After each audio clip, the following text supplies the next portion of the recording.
Beautiful night this Tuesday in San Diego as we welcome you to Petco Park in downtown San Diego. The first of an abbreviated two-game series, the Baltimore Orioles and the San Diego Padres. Well, a historic day yesterday in baseball as Major League Baseball suspended 13 players for use of performance-enhancing drugs, and with the exception of Alex Rodriguez of the Yankees' 211 games, each of these men has accepted a 50-game ban. By the way, no additional penalty for the Padres catcher Yasmani Grandal. He served his sentence earlier this year. Everett Cabrera, San Diego's all-star now, is gone for the rest of the season. Yesterday, in an emotional address, he offered these comments to the fans and his teammates. I'm very sorry with all my fans in San Diego about this situation. I'm very sorry with my organization. I'm very sorry, all my teammates. I'm very sorry about this situation I have right now. And that's what I'm gonna say. I mean, tough situation for me, so tough this situation for the organization too. And then I'm making a mistake. And then all my responsibility is me.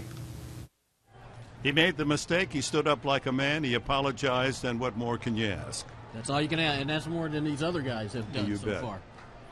And so the Padres then are left with a dilemma. They've lost their best player, especially a man who has controlled the left side of the infield. Here are the options at shortstop. Well, you know, when somebody goes down, somebody has to step up. And I think for Logan Forsythe here, this might be the opportunity. You know, Cabrera goes down. You're going to get 50 games here to show the Padres you can play shortstop. Hopefully he takes advantage of it. Yeah, I think you're right, Tony, and you look for youth if you're an organization and opportunity. I think Alexi Amarista has also brought a huge bit of versatility to this lineup. He's played a lot of center field. He's played second base. He's also going to get opportunities at shortstop. But Ronnie Cedeno in 2011, for his second consecutive year, was the starting shortstop for the Pittsburgh Pirates. That's a good option to have when you want to catch the baseball. Yeah, they just picked up Cedeno as a minor league free agent, so he now is the backup for Forsythe and Amarista. Well, what a weekend with the Yankees. 3 sellout crowds. Did we ever see a lot of great fans here at Petco Park? But how about the ultimate Padres fan? That's coming up. Don't wander away.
Welcome back to Petco Park. Game one of a short two-game set between the Padres and the Orioles is on the way.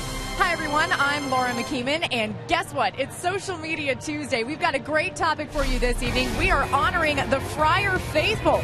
This is how it's going to work. We want you to tweet in your fans as Padres pride. We want to see how much you love the Padres. And if your photo shows up on TV, you're entered to win a Padres swag bag. Great gear in those swag bags. We've already got the tweets rolling in, and here's our first one from Telford T. He says he's made it his life goal to get this signed in person. Hashtag Yuma86. And of course, that's Tony Gwynn. He also says he has one with Garvey and Flannery too. So thanks for tweeting that in, Telford T. And speaking of Tony Gwynn, he will be in the broadcast booth with Dick Enberg and Mark Sweeney. First pitch is on the way. The Padres looking to beat the Birds. It's all next. Padres baseball right here.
And welcome to Petco Park on this Tuesday evening. First of two, a day game tomorrow that'll wrap up this homestand. Padres moving on with 4 consecutive series victories, handling the New York Yankees on Sunday in the rubber match.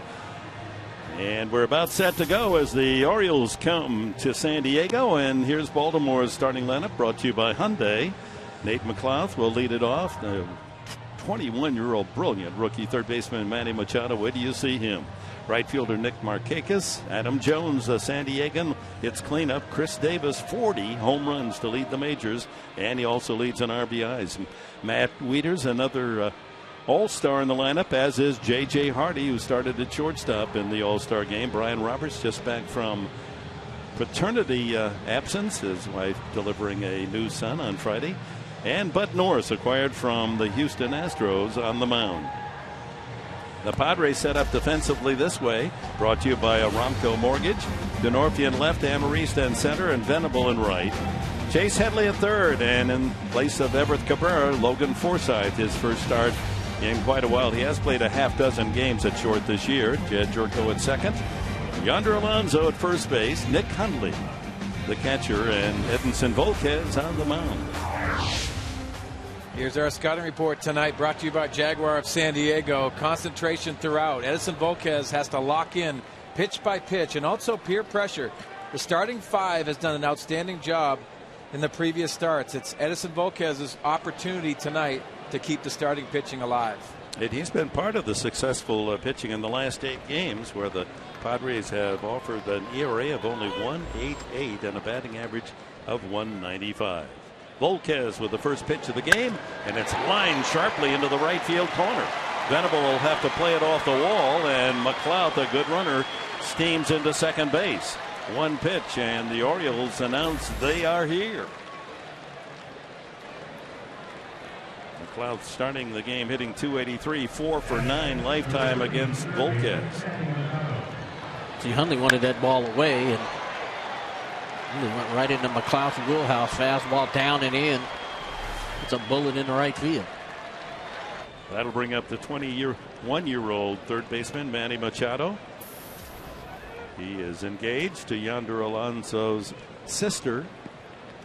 That was actually what determined my, with the first pick, picking Alonso. I figured if nothing else, Alonso wants to show his new brother-in-law. That's how scientific he definitely does. My pick is. I like your thinking. Machado hitting .296, 10 home runs, and leads the world in doubles with 40. Well, this young man's flying under the radar when it comes to talking about young players in the game, because so many times you talk about Mike Trout and so many of the other guys that are really coming onto the scene. Bryce Harper in Washington. Manny Machado is probably going to be one of those guys that surpasses all of them. He's going to be. This is a 5-tool guy. He does everything. He's basically a shortstop, but playing third because J.J. Hardy, they've got a good veteran there at short. He's tied with Trout, by the way, in the most hits so far this year in the majors. There's a strike, 2-1. 141 each for Machado and Trout, two of the brilliant young players in our game.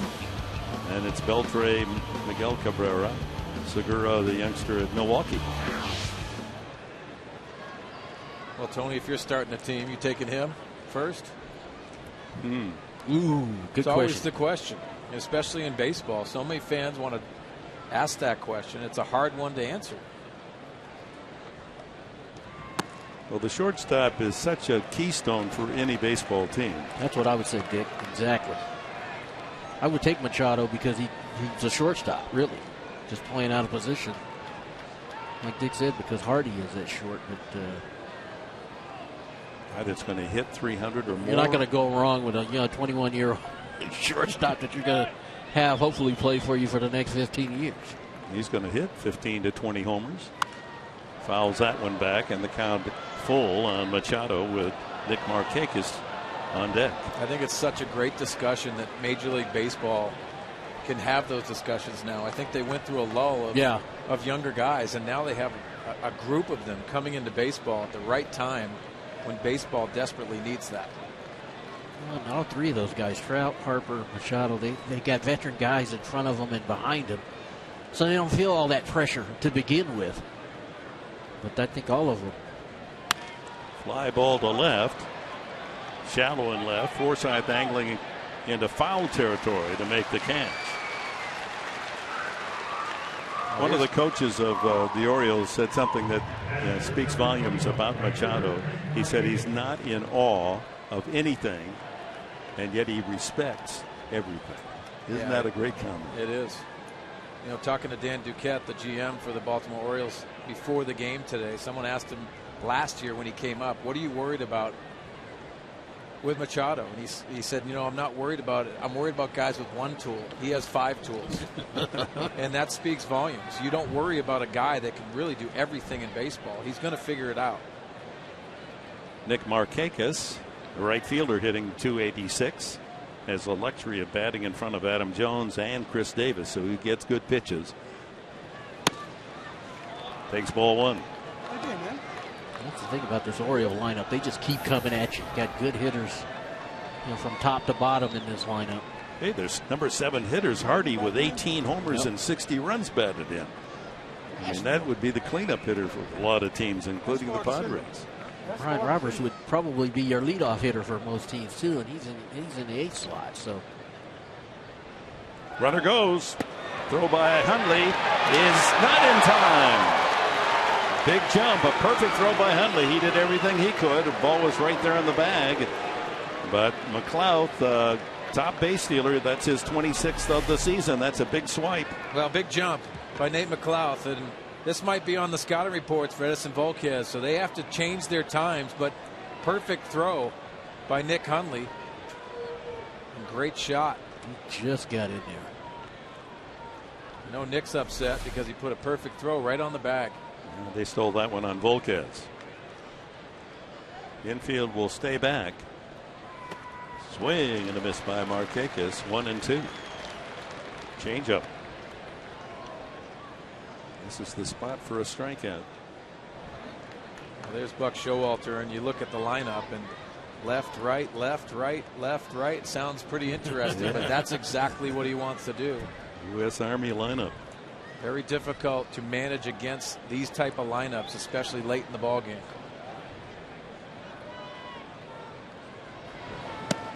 Got him looking. Big strikeout for Volquez. Orioles won't get a run on and out. It's a great pitch after throwing that changeup. 1-1. Comes back with a breaking ball. He snapped that right over the outside part of the plate for the strikeout. If he's got that breaking ball going tonight, it's going to be a long night. You know he has his changeup. He's got good arm speed on the change. Fastball location to go along with that. Bud Black loves that when he has all three pitches working. Center fielder Adam Jones, a Gold Glover and an All-Star, comes back to San Diego. Foul tips the first pitch. Full of personality, this young guy who went to Morse High School. A good breaking ball again. Starts in the zone and dips out. Late break. Look at the numbers at 292 for this 28-year-old. Drafted originally in the first round by Seattle. Fouled again. Much to the dismay of the man to my left, Tony Gwynn. You thought you had him. We did have him. You know, in high school, he was a shortstop pitcher. And he was about 6 foot then. But the thing that got him drafted was, you know, he threw 95, 96 off the mound. And, you know, Seattle took him, turned him into an outfielder, traded him. And boy, he just really has come on. He gets better and better every year. And he makes highlight reel catches out in center field almost every series. It's hard to believe he's 28. You know, he signed as a high school kid, and he's been around the game for a long time. But he's still only 28 years old. Grew up in National City.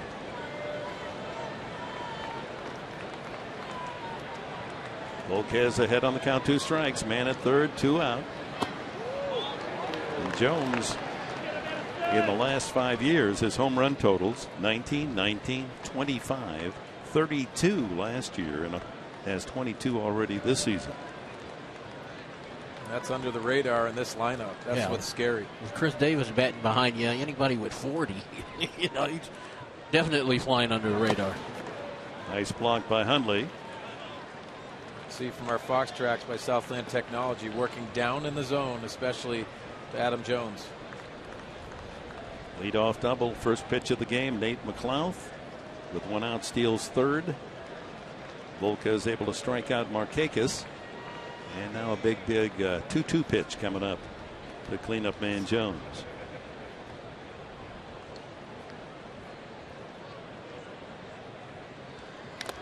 And another foul.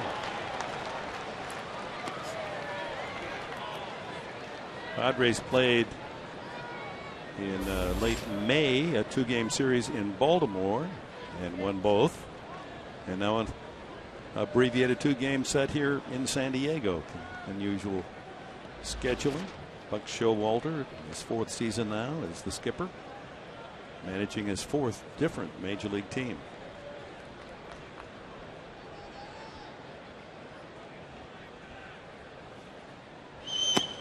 And the count now full with Chris Davis on deck.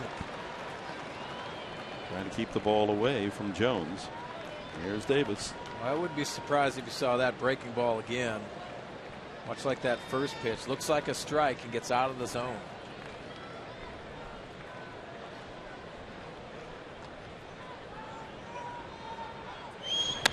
Ground ball to the left to Forsythe and into left center field for a base hit. And the Orioles get a run. 1-0 as McLeod comes in to score. As Jones sweeps that single into left center. Not really I'm sorry, Dick. Not really a bad pitch either, Bugwell, because this ball's down. Forsythe playing over into the hole, expecting Jones to pull. And he goes right back up the middle under Forsythe's glove for the base hit and drives in the run. So his return to San Diego. Adam Jones, certainly there's plenty of friends and family here to cheer him. That'll please them. And now Davis. How are the Padres going to pitch to him? 40 home runs, leading the majors. 102 runs batted in, tops in the majors. He does strike out 133 times, but does he have power? A good fastball by Edison Volquez. It's a hot zone on Chris Davis. You can see out over the plate, he loves getting his hands extended. And he doesn't worry about powering the ball to any part of the field. He likes left center. He'll drive the ball out of center field. But you can see that top left corner, 182. You can pitch up and in to Chris Davis. Who can't you pitch up and in, right? Right. Good changeup. Just getting it there. That's the, anytime you take a chance on trying to throw something inside, it's got to stay in. You can't let it leak back over the plate. This year, Chris Davis can take that ball any part of the ballpark, left field, center field, right field.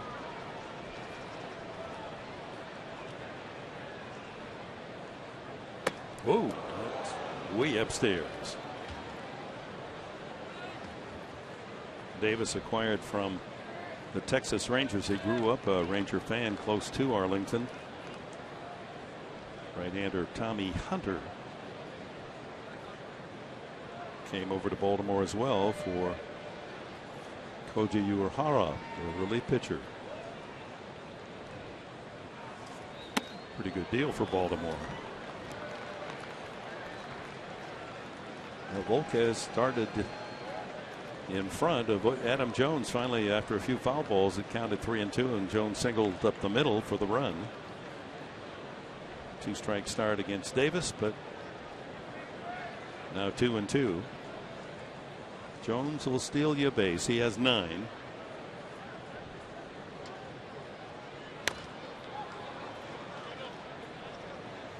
Fouled off his foot.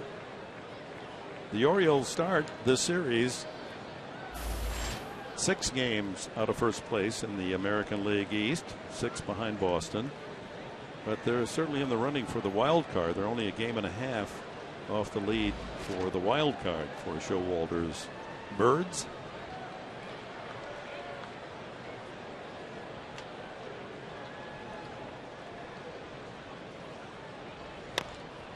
Nub, that's a very tough play. Headley doesn't get him. Throw back to third. They will get Jones in a rundown. And the tag made by Forsythe. Padres catch a break there as Jones a bit too aggressive, but Baltimore takes an early 1-0 lead.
of Everett Cabrera's suspension, certainly difficult for his teammates to deal with. Here's Chase Headley in our Geico quote of the game.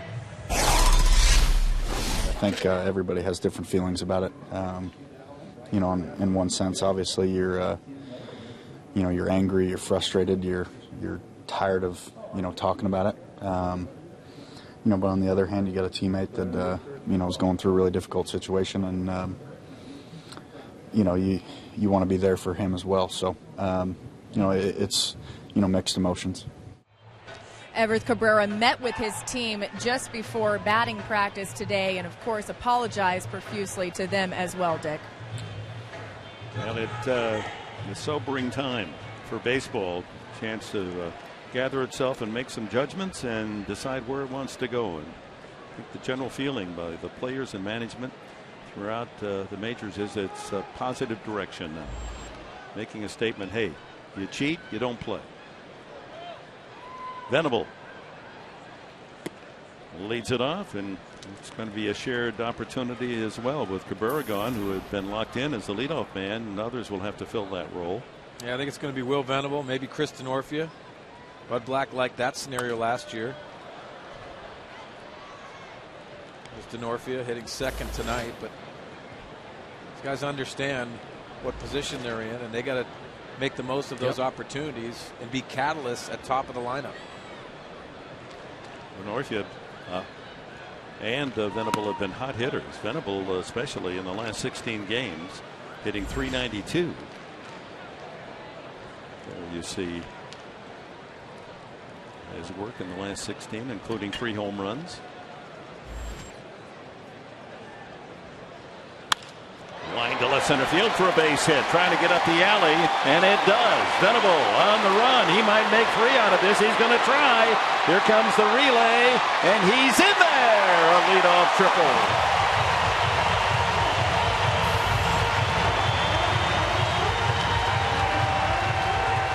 Beautiful job right there, Will Venable, going with a fastball away, driving it into left center field. See that ball out over the plate, but Will Venable, the thing I like is, boy, he hit the gear coming around first base. He sees this ball get by Adam Jones, and now you make that decision. I'm going to go for 3. Ball's right in front of you.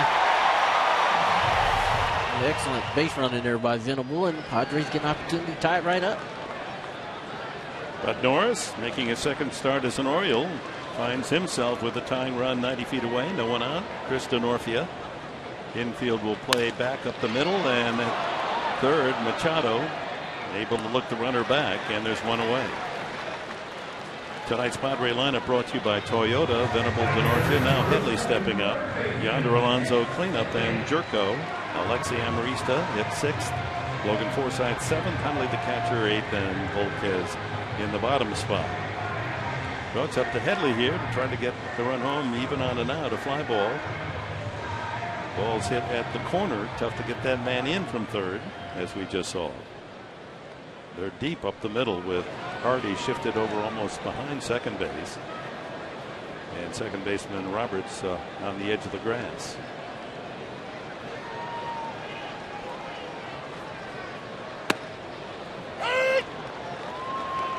Well, here's Bud Norris' scouting report. The 28-year-old right-hander from Houston Astros. He's a strike thrower, fastball, slider, change, and he pitches to contact. Almost 32% of the first pitches will be swung at by Bud Norris and the Padre hitters.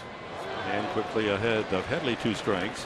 Headley in previous meetings 3 for 9 against Norris with a home run. Challenge for these Padre hitters is that tight slider. Looks like a fastball come out of his hands as that late break. That last pitch to Headley right there, that was a tight slider.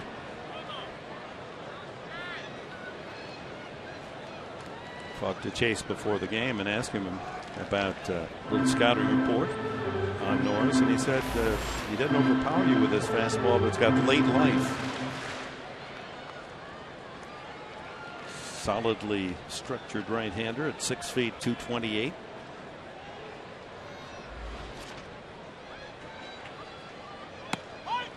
Right down the middle. No, caught the outside corner. right at the shoulders. Headley thought that might have been out of the zone, but Fox Track shows that is indeed strike 3. A look at the Orioles defense brought to you by Hyundai. McLeod, Jones, and Markakis in the outfield. Machado and Davis at the corners with Hardy and Roberts the double play combo. Wieters behind the plate for Norris. So the leadoff triple by Venable. He's still at third. It's up to Yonder Alonso. And he rolls one to first base. Right at the bag. Couldn't be easier for Jones. And the leadoff triple for Venable goes awry as the Padres can't get him home. It's 1-0 Baltimore.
Diego, the Orioles leading the Padres 1-0. And time now for our AT&T Twitter poll. In this one, we're asking you who has a better chance to win the Triple Crown.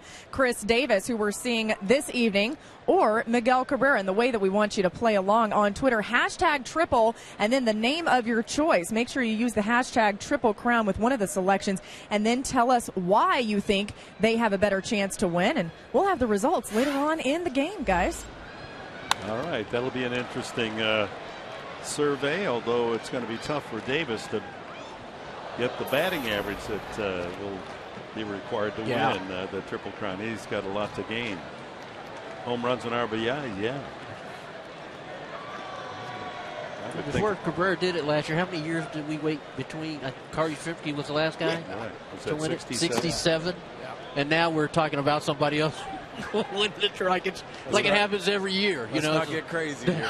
Yeah, back to back. Yeah. But if you're going to ask for a guy that's going to have an opportunity to do it, it has to be Cabrera. Yeah, I would think so too.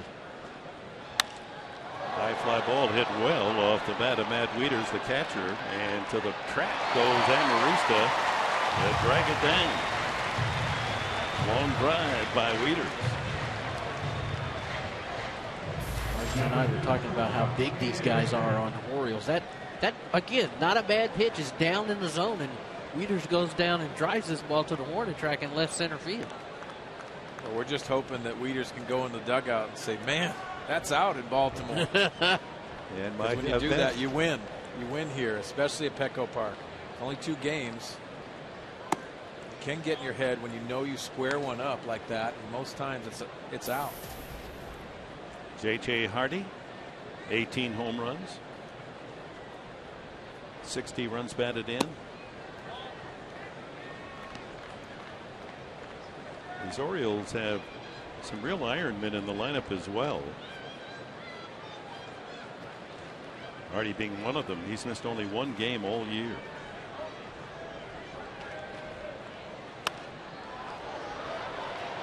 Back of home plate. Hundley watches it fall just 2-3 rows back of the screen.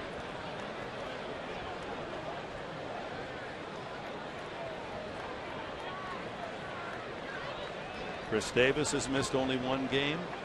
Adam Jones and Manny Machado have played in every game.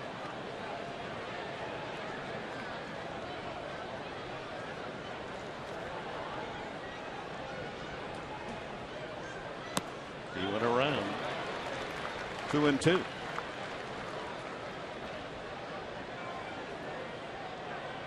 Starting shortstop for the American League, Hardy. All-Star game. Brian Roberts next.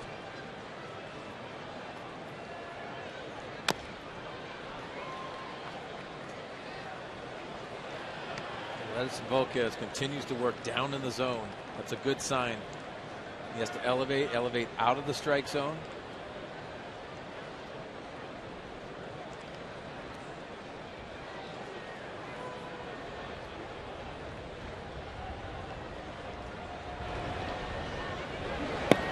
And the count full.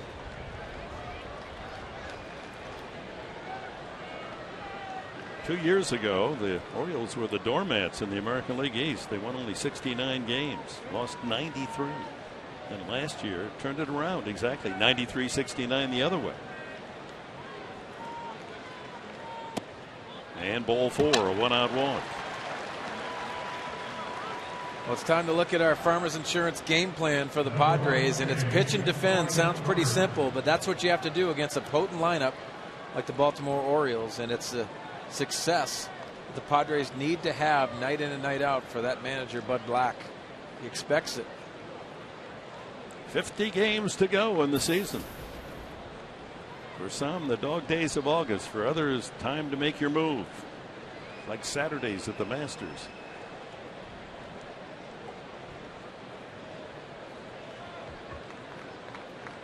Brian Roberts, switch hitting infielder. Ball 1. Just back in the lineup, was out 3 games on paternity leave.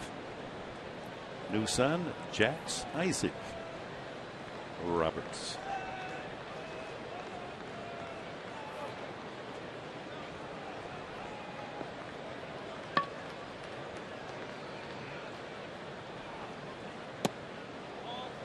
Over but low, 2-0. The only thing for Volquez here is that, I guess a team like the Orioles, you have to throw strikes. You can't afford to keep getting behind hitters because these guys in this lineup can do some damage.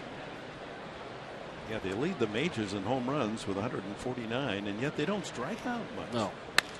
Fly ball hit well to left field. That's chasing Denorfia back, and he makes the play, quickly gets it in as Wieters, or rather Hardy, returns to first base. That'll bring up pitcher Bud Norris. He's had only 4 at-bats this year, now that Houston's over in the American League, and of course then traded to Baltimore. 1 for 4 against National League pitching.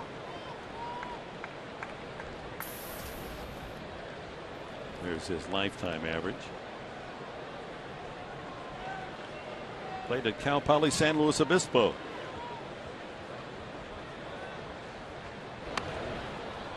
Trying to bunt his way on. What in the Andrew Kashner's going on? Very interesting tactic.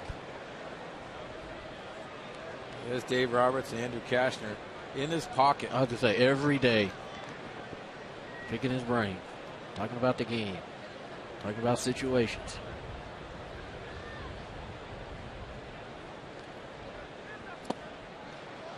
You know, so many times, Tony, people talk about what do you miss about the game. It's those conversations in the dugout, in the locker room.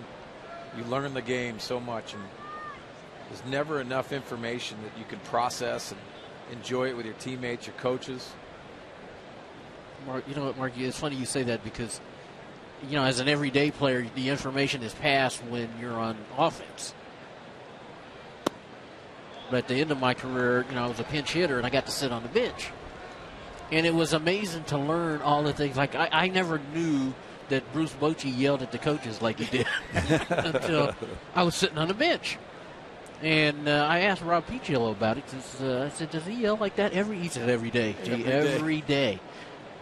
Ronnie Cedeno, the new shortstop addition to the Padres. And that's how you learn. And, you know, like Ronnie Cedeno, it's a new club for him. Popped up, back of the plate, Hundley to the screen, and again just out of play. You know, I came in the locker room today, and Ronnie Cedeno's in there early. New team. He knows guys because he's played against them in the league, but just in a group, talking to guys, getting to know them. You know, and I think that is such a benefit when you're a new player, and these guys and the coaching staff embrace the people that come over from other organizations, and why not? But it's those times that you get to share, and there's a lot of time. Yep. Spend a lot of time at the ballpark. No question, the Padres have a way they want to get it done. Norris gets into one fairly well, but it's high to center, and Amarista puts it away. Nothing for the Orioles in the second. Jed Turco will lead off the Padre half of the inning.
Inning, and Carlos Quentin not in the lineup again because Bud Black said he's still dealing with that knee soreness. Now they plan to evaluate him over the next couple of days and see if they can get an at bat from him off the bench, and then they'll just keep an eye on this and see if maybe they'll have to backdate this and send Carlos Quentin to the disabled list. They're hopeful that that won't happen, but Dick, they are certainly keeping an eye on his progress. He's been trying to run and trying to get that knee back into playing shape.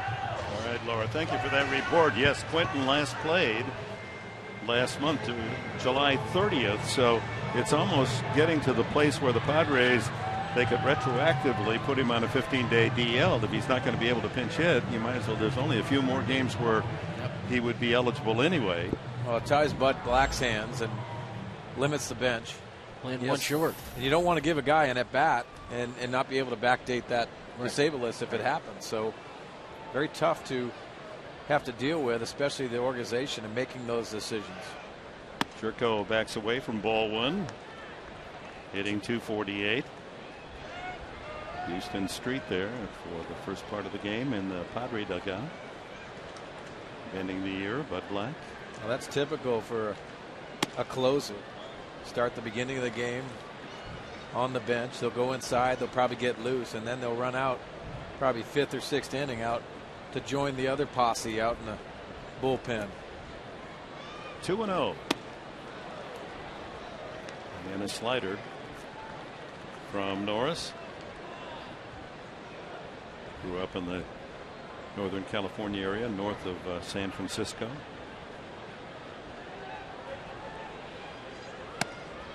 Two and two. Jerko, Amarista, and Forsythe here in the Padres second.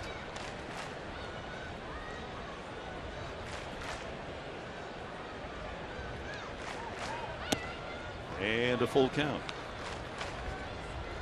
So with the absence of Everett Cabrera the rest of the year, Logan Forsythe and Alexi Amarista have to figure they're going to be in that lineup almost every day the rest of the way.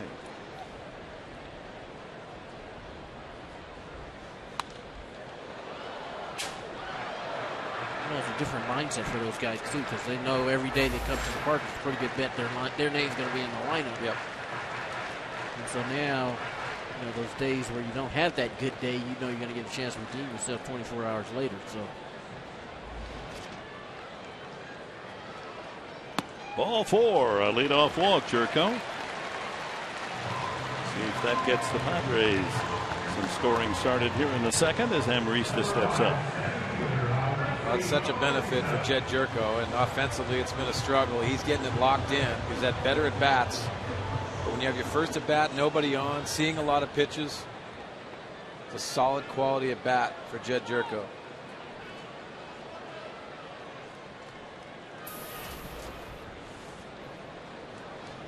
Nice turnout on this Tuesday.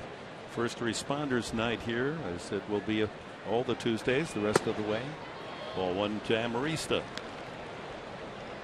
Not to minimize the importance of Taco Tuesday. Taco Tuesday. Yeah. At Petco Park for $1.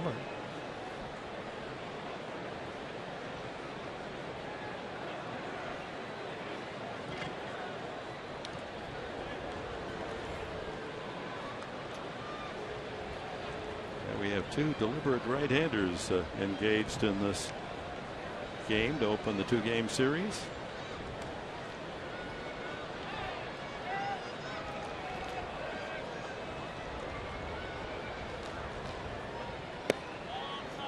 Two and 0, fastball at 93. The Orioles were busy midseason in bolstering their pitching staff, picking up this man, Bud Norris, also from the Cubs, Scott Feldman, a starter, and reliever Frankie Rodriguez from Milwaukee. Ball 3. Take a look at the defensive alignment here for. They do a lot of shifting for the Baltimore Orioles. They work on those hit charts. You'll see the infielders and the outfielders move according in between pitches. Very active defensively. Machado can hit the ball third base way. There's a strike, 3-1. And Machado way off the line, opening up that shot toward the left field corner. You can see him moving in towards the grass right now, right in that 5.5 hole. Oh, you wouldn't like that, Tony. Oh, it'd be a challenge right now trying to hit that hole. Yeah, a real challenge. So what would you do if that was the alignment? You see, when you have guys doing that, moving, because of the count, as a hitter, you can't get caught up in that. You're just looking for a ball that you can put your best swing on. And, hit and run was about the only time where you tried to guide it. You tried to move it somewhere. Runner goes and fouled out of play. So a little run and hit that time with Jerko going. Jerko got a pretty good jump right there too. So in essence, Machado playing 35 feet off the line has squeezed the infield. See what happened early in the camp, he was playing on the grass as if Amarista was going to bunt. Now 3-2, he's in the hole. Amarista could hit something inside the bag at third.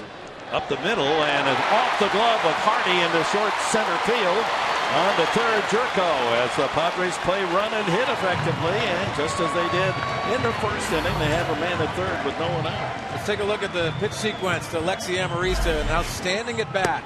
Takes that fastball down, and then a fastball off the plate. Staying in the strike zone is important. Off the plate again. Then he takes that 3-0 pitch. Now he goes to work. Takes that the slider right off the plate and fouls it off. Then he takes another slider right over the middle of the plate. Work in the middle of the field. J.J. Hardy off the glove. Outstanding at bat again by the San Diego Padres, Alexi Amarista. Just going back to the shift, however, in the normal defensive alignment, that's an easy single to center field, but Hardy was so far over near the bag, he almost got to it. In fact, he did get his glove on it. And the first pitch, a breaking ball for a strike. Logan Forsythe, 1 for 3 against Norris. Guy on third base with no outs the last time, and the Padres didn't capitalize. Continue to give yourselves opportunities, but you got to capitalize in these situations. Way out in front. Slider 0-2. Venable led off the first inning with a triple, but Denorfia bounced to third. Headley took a third strike, and Alonso rolled to first. No show for the Padres, trailing 1-0. Now first and third on a walk and a single. This is when it makes it very difficult to have a lot of shifts defensively. And on 3 pitches, Forsythe takes the walk. Second strikeout, both called third strikes. That'll bring up Nick Hundley. That's a strike. That's at the bottom of the strike zone right there. Well, credit Matt Wieters for catching that ball, doing a nice job pulling it up into the zone. Sometimes you can get those borderline strikes. Did a nice job on Chase Headley's pitch up, and Logan Forsythe's pitch down in the zone. Hundley with a chance to pick up his 28th RBI. Infield back looking for 2. Good play by Jones, almost thrown away by Norris. Situation for Nick Hundley where you'd like to get something in the air.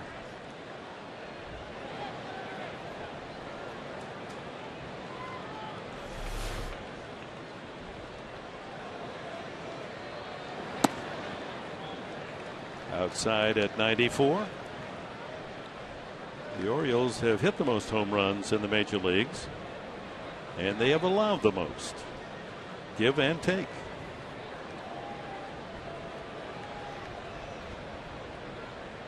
They've hit 149, allowed 144. Well, if anyone's been to Camden Yards, very comfortable place to hit. That slider is baffling the Padre hitters here in this inning. What I mean about comfortable place, you can feel like you power the ball to all fields. Short right field, also a small wall. That probably adds to it from that pitching staff. Here we are on August the 6th. Amarista surprisingly, not as yet, to steal a base.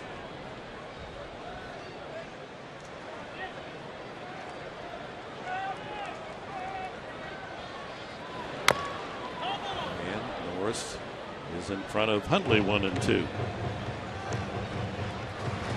Well, with Bud Norris, you're seeing that he falls in love with that slider, especially in runners at scoring position. Almost pitching backwards. He throws that slider early in the count, tries to get you to chase. He'll also throw that 4-seam fastball up and down in the zone for that third pitch. Just information you have to take in if you're a Padre offense. Sure got Headley with the fastball up and Forsythe with the fastball down. Fastball up and in. One, now 2-2.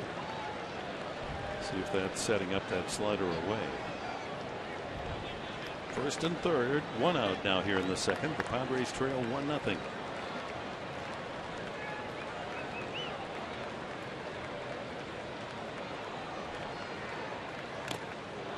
Just got a piece, enough to foul that out of the glove of Wieters.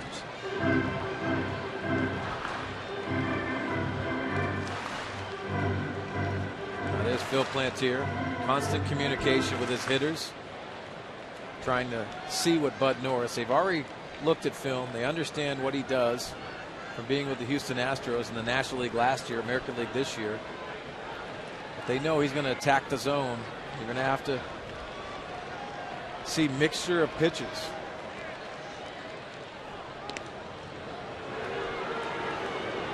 People get tired of hearing me say this, but if I'm a right-handed hitter, I'm looking to hit a ball the other way. I'm not even.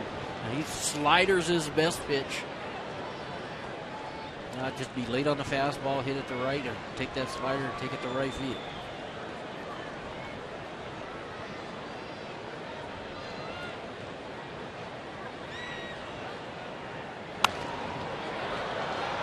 Was that approach right there, Tony? Block that ball off in the right field. Did you try to shift the field, or was it a conscious effort at right field? Just a conscious effort, like to hit it the other way, because that's what he wants you to do. He wants you to try to take that slider and pull it and roll over it, and hit a ball to Hardy or hit a ball to Machado on the left side where they can turn to and get out of the inning. Line drive, foul. Hit that about 12 feet foul.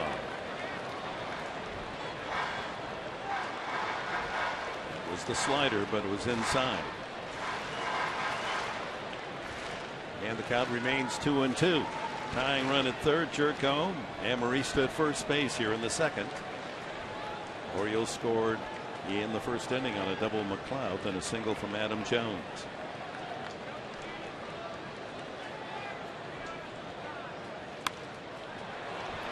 Battling away. Ninth pitch of the sequence coming up. Well, doing what you have to do. You can't stand there and look for something. You're just battling, trying to adjust to what you see. He's done a nice job here the last 3 or 4 pitches, just trying to get the barrel of the bat to the ball.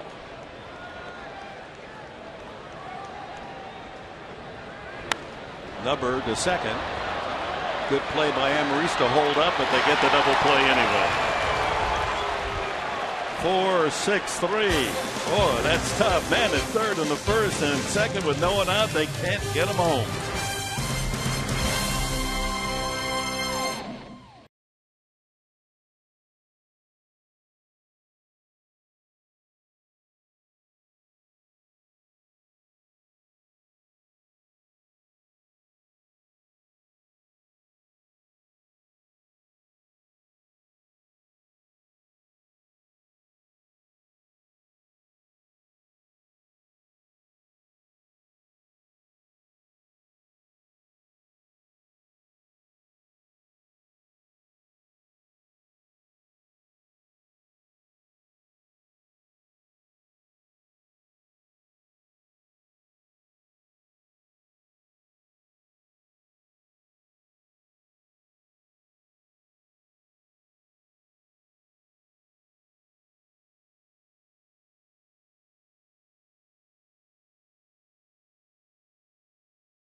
Tuesday, and hey, we're asking for the Friar faithful to join in on Twitter. We're not just looking for any fans, we're looking for the ultimate fan. Hashtag SD Ultimate Fan, and we've already got some great tweets in. This one comes from Padres SDH.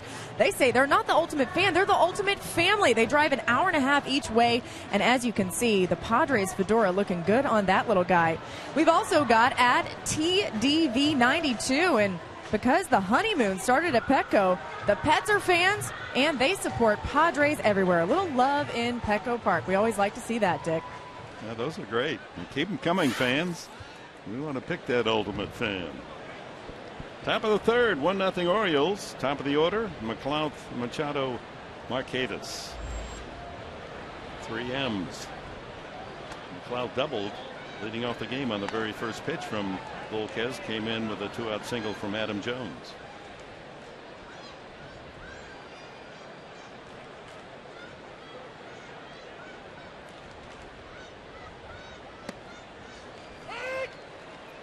Nice changeup. 1-1.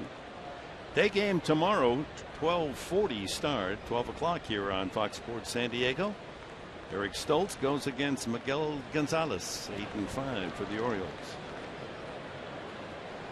And then an off day to travel on Thursday.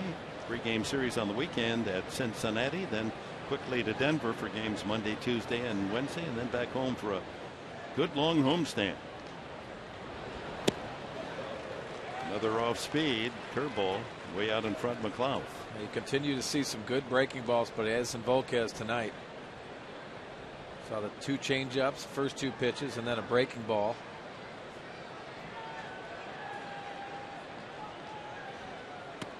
And another strike 3 call. First strike, no, second strikeout for Edinson Volquez. Interestingly, 4 strikeouts in the game, all 4 called. You can see Edison Volquez has that breaking ball going. He gets on top of this breaking ball, snaps it right down for strike 3. Outstanding pitch by Edison tonight. Machado fouled out. Shortstop Forsythe behind third.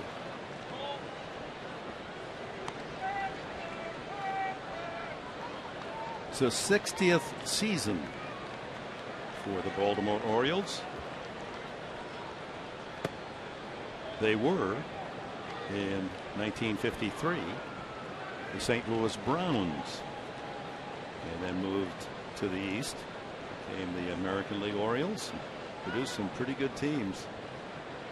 That man certainly helped the winning cause. Cal Ripken. Think back to some of the heydays under Earl Weaver with the Robinsons, Brooks Robinson, Frank Robinson, Paul Blair, Jim Palmer, Dave McNally, Eddie Murray. Boy, he had some good players. Line to left. Denorfia makes the catch. Oh, great catch. Machado drilled it to left, and Denorfia took a 2-bagger away from him. Coming off their right-hander's bat, Chris Denorfia gets an outstanding jump on this baseball. Good swing by Machado, but good break by Chris Denorfia and going across his body. Made it look simple. That is not an easy play.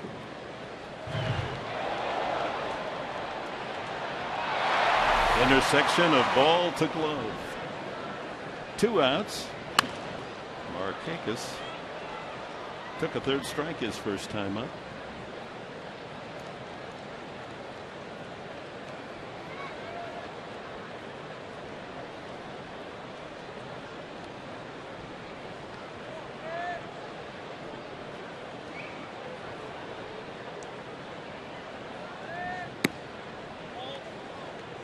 Changeup floats away, 1-1. Best batting average of anyone currently in the majors in interleague play, 348.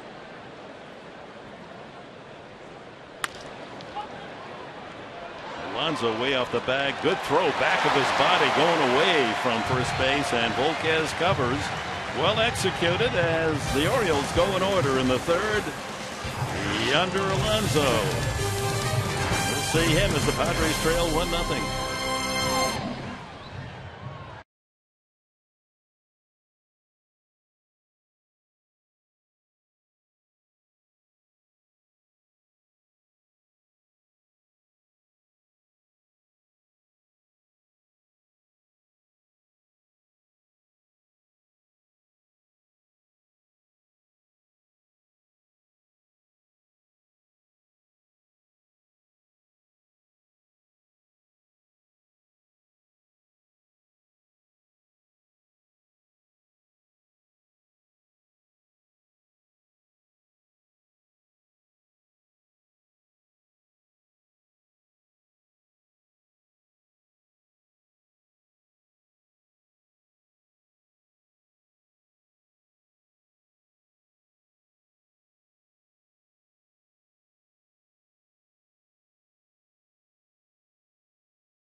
Last 8 games, trail 1-0. Bottom of the third, our San Diego fans of the game, young and old, here tonight to see the Padres and the Orioles.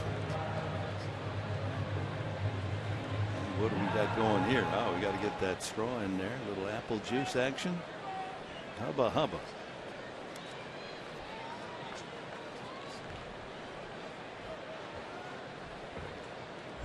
Get that young child a glove.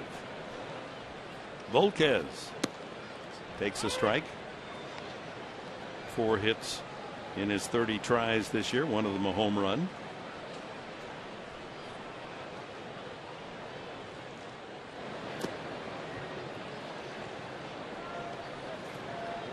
Norris has found himself in trouble in both of the first 2 innings. The leadoff man at third with no one out. Padres unable to come up with a fly ball or ground ball to get that run in. Well, just like we talked about Ian Kennedy the other day, building relationships with his new teammates. Bud Norris is doing the same thing. Pitched very well against his ex-teammates. There's Ian Kennedy. Outstanding job the other day. Bud Norris showing, especially with guys on third with less than 2 outs and getting out of it both innings. You start falling in love with you if you keep on doing that.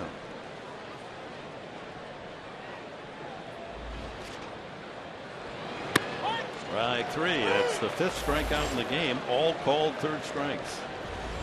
3 by Norris, 2 from Volquez.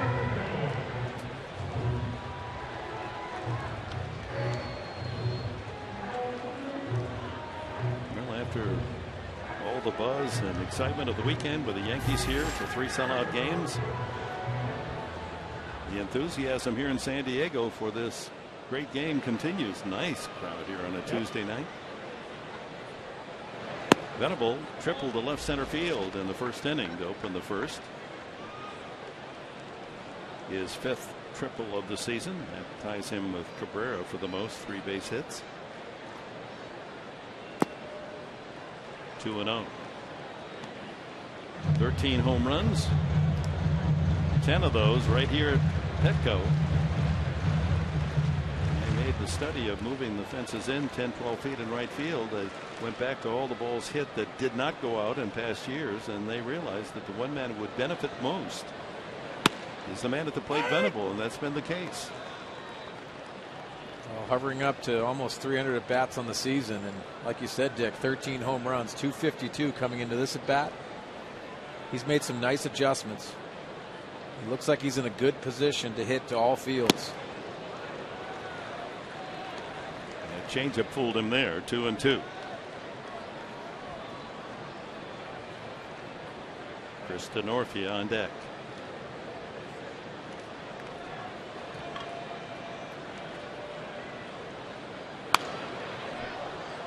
Clipped foul back into the second level.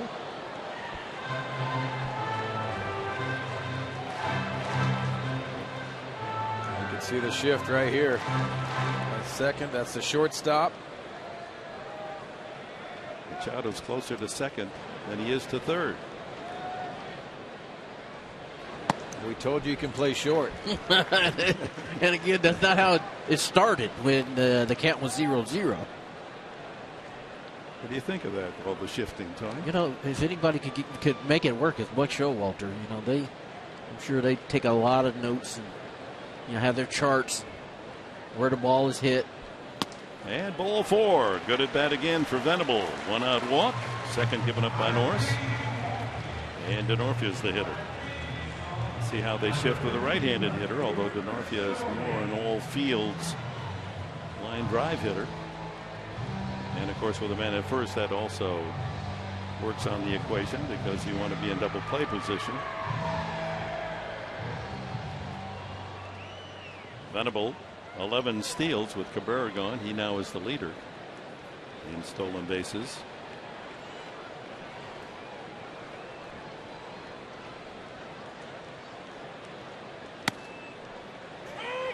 Fastball for a striker. No, I guess that was a slider at 85. You know, guys, when we talk about these shifts, I mean, some of it is in the scouting reports, and it's on the player to understand when he has to shift and where they're going to start. But you've seen a lot of movement in between pitches, and they'll look in the dugout for that help. Northview chases that slider, and it's 0-2. Bobby Dickerson, the third base coach, also handles the infielders. Wayne Kirby, the first base coach, also helps with the outfield alignment.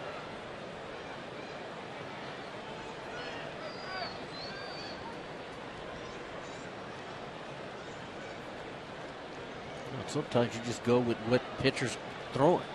Throwing lots of sliders away. Hey, kind of shade people the other way. Venable goes, pitches high and inside, and Venable is into second with a steal.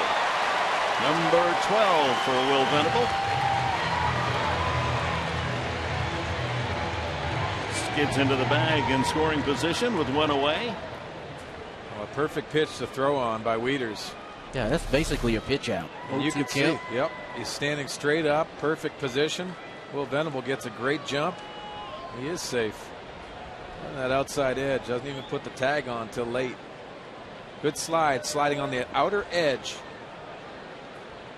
Well done. Strike three, called again.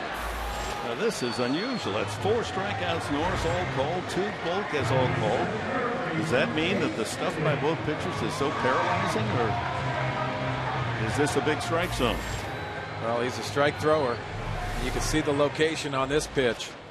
Fastball, and you can see he is using the fastball late, slider early. It has to be a thought. You don't have to sit on a breaking ball, but you do have to look the other way or even the opposite field.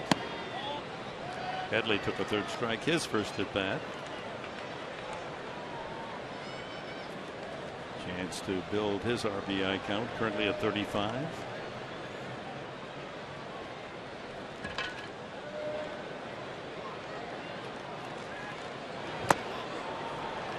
One and one.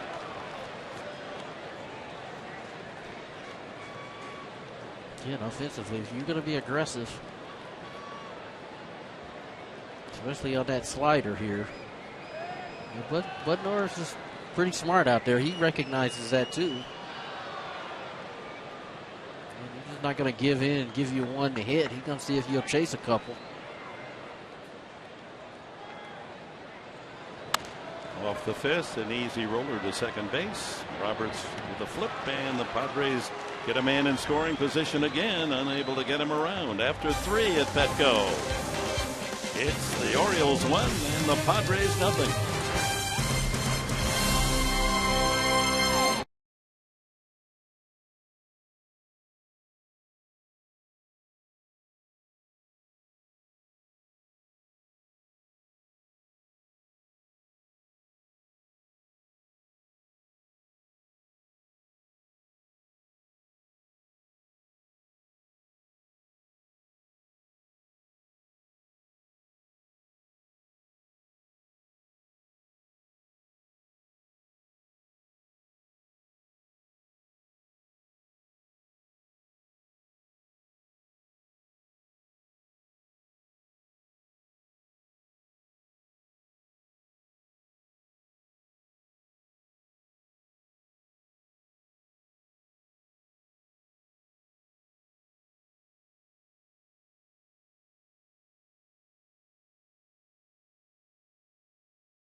Tune in to Fox Sports San Diego on August 28th for the premiere of Chargers Insider. I'll be hosting this, and I'll be interviewing Mike McCoy each week on his Game Plan Plus.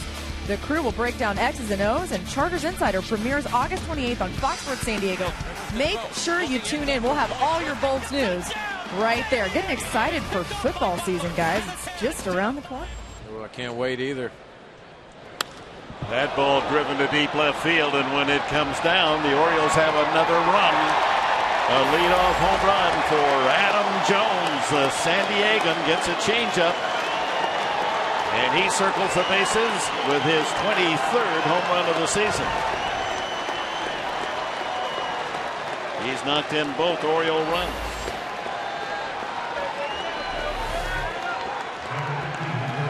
Right in the middle of the plate. As soon as he Edison Volquez let that go, he knew he was in trouble. So Adam Jones stays back on it nice, drives it.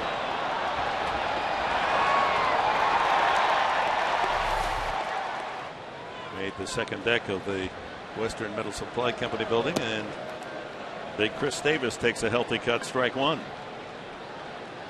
I talked to Adam before the game and during batting practice, said, welcome home. He said, I'm excited. I said, how many tickets tonight? He said, well, Mom's taking care of those. It's a good idea. He said about 25. With that home run, a single and a home run for Jones tonight. So that's 38 games he's had 2 hits or more. That's 7th best in the American League. And on 3 pitches, Davis goes down swinging. Third strikeout, Volquez.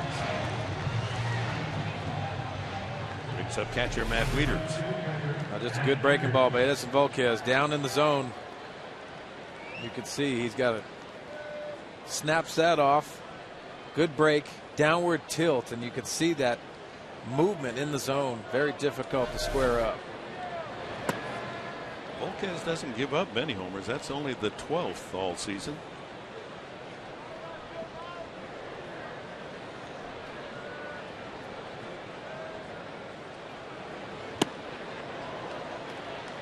Curveball, 1-1.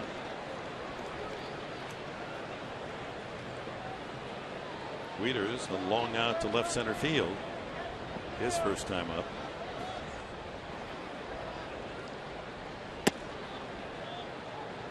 Middle of the order for the Orioles from 4 through 7. Like a solar plant power. 22, now 23 for Jones, 40 for Davis, Wieters 15, and Hardy 18 homers.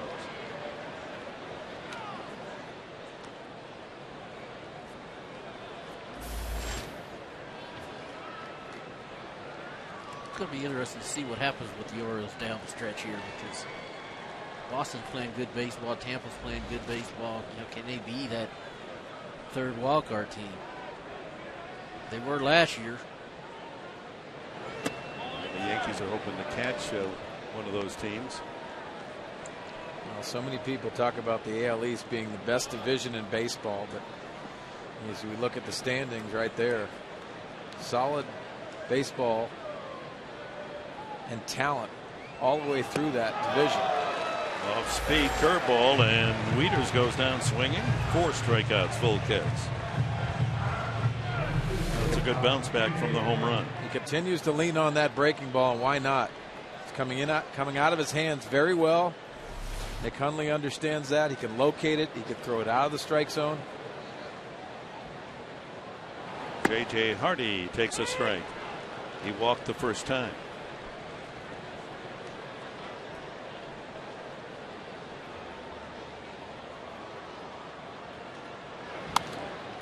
Out of play. Going back to that best division, 2 of the last 3 championships out of this division here, the NL West. It's all about pitching, and you got to get hot at the right time when you get into the playoffs. Exactly right. Hardy, the shortstop, going back to the golden years of the Orioles. Mark Belanger, the Blade, he might hit 215, 220, but boy, took a lot of hits away from the opposition. A lot of hits. If you got his glove on it, you were out. And one of my favorites, Donnie Buford, the former Southern Cal star on those teams.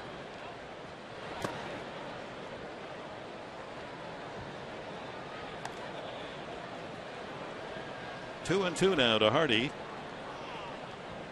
Volk is a pitch away from striking out the side after the Adam Jones leadoff home run, measured at 368 feet.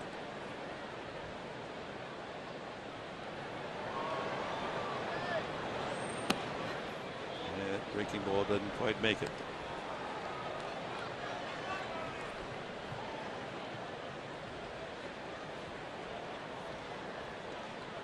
The Orioles come here and in a bit of a scramble. They've won only 4 of their last 12.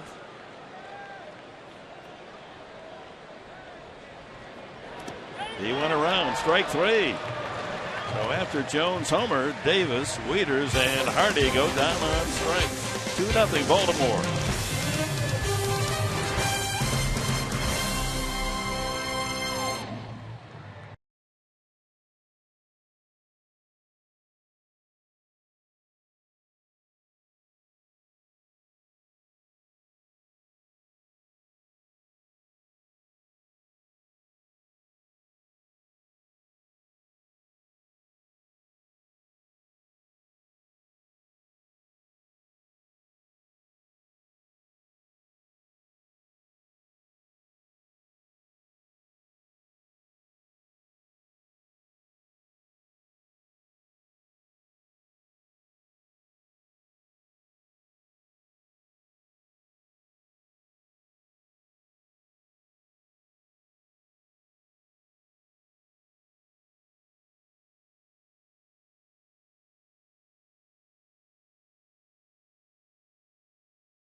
Your San Diego County Lexus dealer, inviting you to test drive a luxurious Lexus automobile today.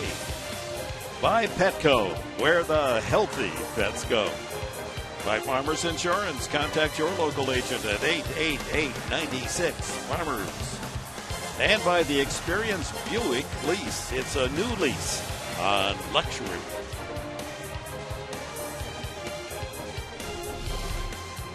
Bottom of the 4th inning, the Orioles leading 2-0. The Padres bring up the middle 3 of their order: Alonso, Jerko, and Amarista. Alonso grounded to first back in the 1st inning. But Norris, 55 pitches now as he enters the 4th inning with a 2-0 lead. The Padres continue to grind at bats out, but they got to solve Bud Norris. Strike 2. Fastball on the inside corner. He's done a nice job changing speeds, moving the fastball in and out, up and down.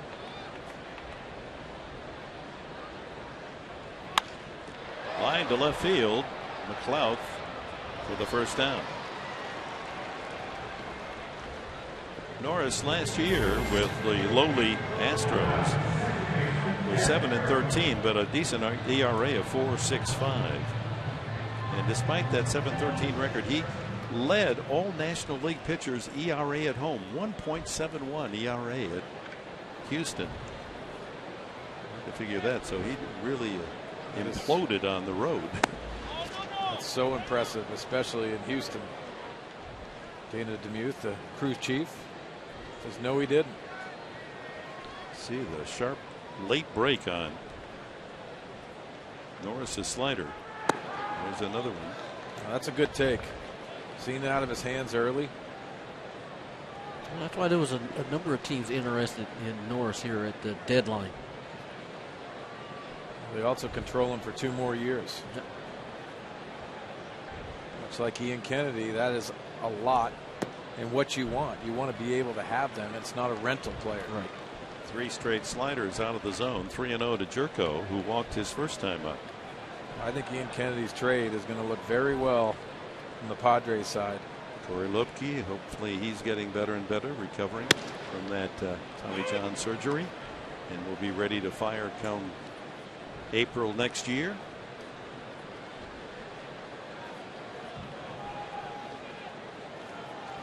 Three and one to Jerko. Pulled deep to third, a fair ball. Look at Machado's arm. Hello. 2 away.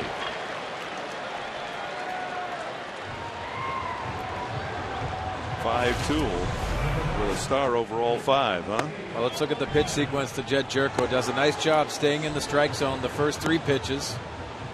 And then he goes with a 3-0 automatic take. It just doesn't get inside that fastball, and the calmness by Machado. Fielding that and knowing you have that arm strength to back you. That's a plus. Not many third basemen are going to plant their foot and throw a laser beam over to first base. That was from as deep behind third as you could go, right on the line. Amarista singled up the middle his first time. 1-1. The Dodgers finally lose a road game, 15 straight on the road. They're trailing at St. Louis in the 9th, 5-1. Kershaw was the starter tonight. 15 in a row on the road. Bunted. Foul. And with Machado way off third, not a bad thought, although with 2 outs, give up the chance of poking one for serious trouble. An extra base hit. Well, we talk about that, Dick, and 2-out bunting. Yes, you haven't solved Bud Norris tonight, but look, there hasn't been a stolen attempt by Alexi Amarista all year long. So that play just surprises me, especially the way he's been swinging the bat. He's been taking a nice path to the opposite way. He's got the power.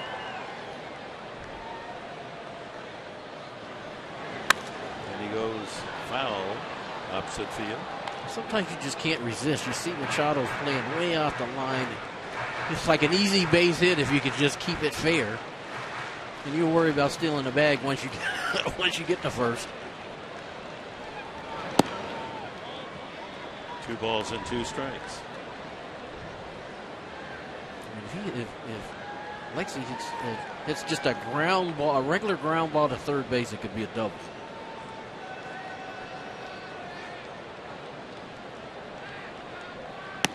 Outside, and the count full.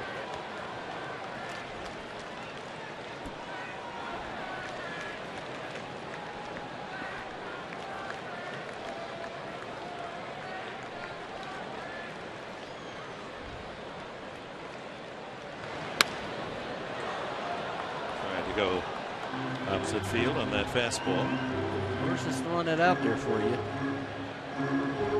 It's borderline 3-2s trying to protect the plate there.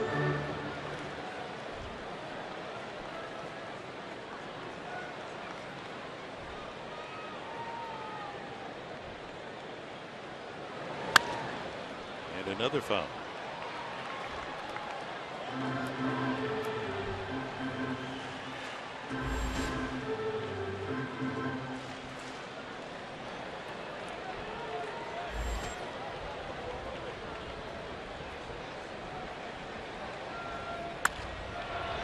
Ground ball right at the second baseman. And it's a 1-2-3 inning for Bud Norris. We've completed 4 at Petco. The Orioles leading 2-0.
2-0.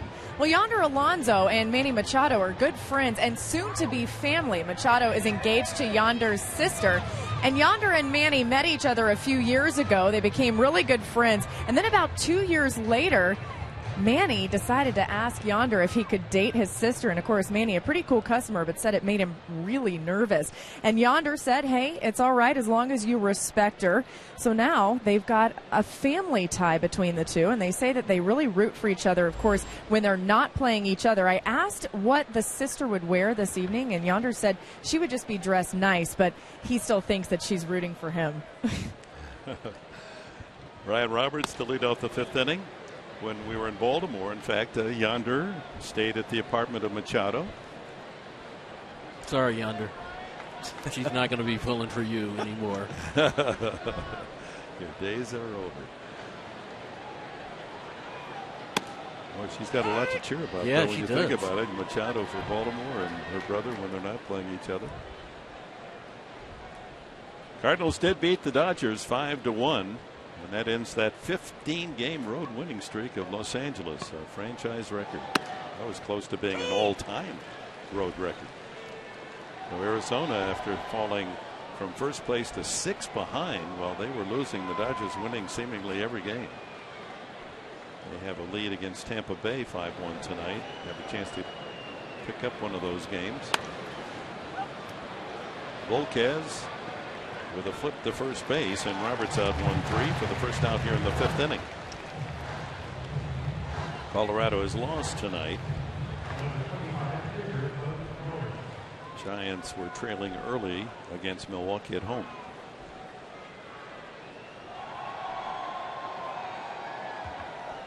Norris, fly to center field. Took some pretty good swings that first at bat.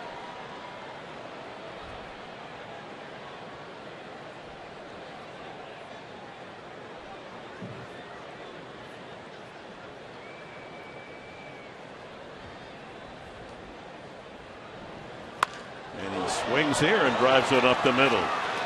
Amarista, good job of cutting that off and saving that as a long single and not a potential double. Outstanding job by Amarista there. This is a bullet right back up the middle. Amarista shading him a little bit to right center. He does a nice job backhanding this ball with a slide. Excellent job right there to get this ball back in.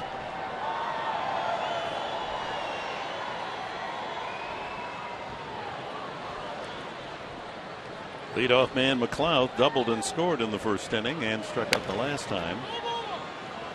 And that ball fouled off his shin or front foot.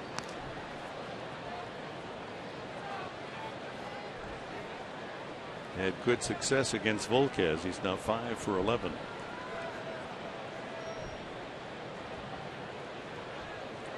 Also stole third base after the double in the first inning and scored on Adam Jones' single. Jones accounting for the other run with a home run, his 23rd.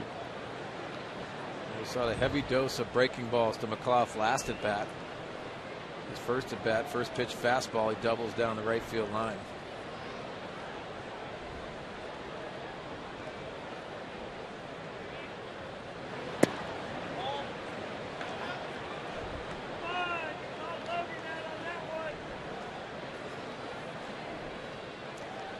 For a while, like Nick McLeod was going to be out of the game for a while. He went to Baltimore, and Buck Showalter gave him an opportunity to become an everyday player, and now here he is in the leadoff spot pretty much every night, hitting 285.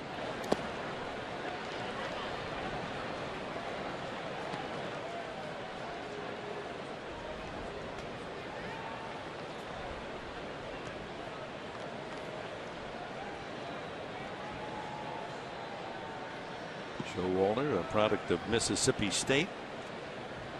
He's 57 now. A couple of years at ESPN to really learn the game. 2-1. Volquez has walked just one and struck out 5, but falls behind the leadoff hitter 3-1. Next pitch will be number 80, and It's like Edison Volquez is trying to solve Nate McLeod. He did last time. Taking a lot of time in between pitches.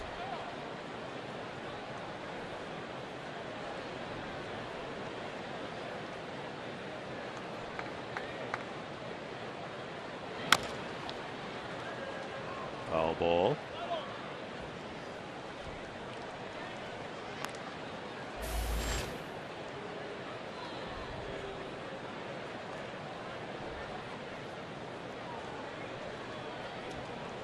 Baltimore going back to their history and coming from St. Louis in '54, and they immediately made one of the biggest trades ever in the history of baseball. 17 player swap with the Yankees, and it's significant because it involved one of San Diego's own, who then with the Yankees would go on to be a World Series hero, Don Larson. A perfect game. Norris goes, and the ball's fouled away. Showalter sends his pitcher with one out. Well, Yonder Alonso playing behind Bud Norris for defensive purposes, and now Bud Black will put Yonder on first base to hold him. You get a jump like he got, you have to hold him on here. Well, some managers will play defensive behind pitchers thinking they're not going to run, but we've already seen tonight Bud Norris is a good athlete. He's handled the bat, handles the running game, and Yonder will just hold him on, but also get off the bag so he can be in good defensive positioning. Ground ball to second to get Norris.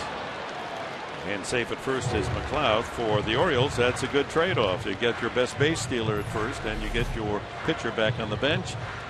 As we go to Wendy's now, that's better. Since July 12th, the losses and wins, obviously, you score a lot more runs, and look at the action. Runners in scoring position hitting .415 in the 10 wins, 0-7-0 when they lose. Padres are the ones that have had trouble tonight. They're 0 for 7 with runners in scoring position.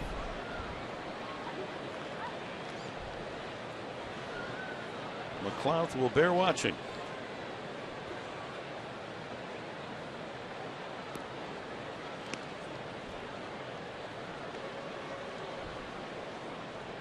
'26th steal of the season in the first inning.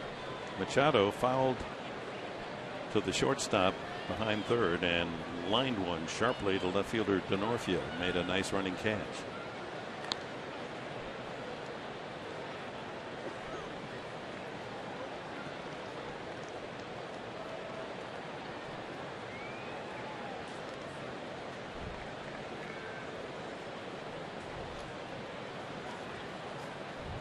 Miami high school product, Machado. Third player picked in the draft 3 years ago as a teenager out of high school. Orioles got a good one.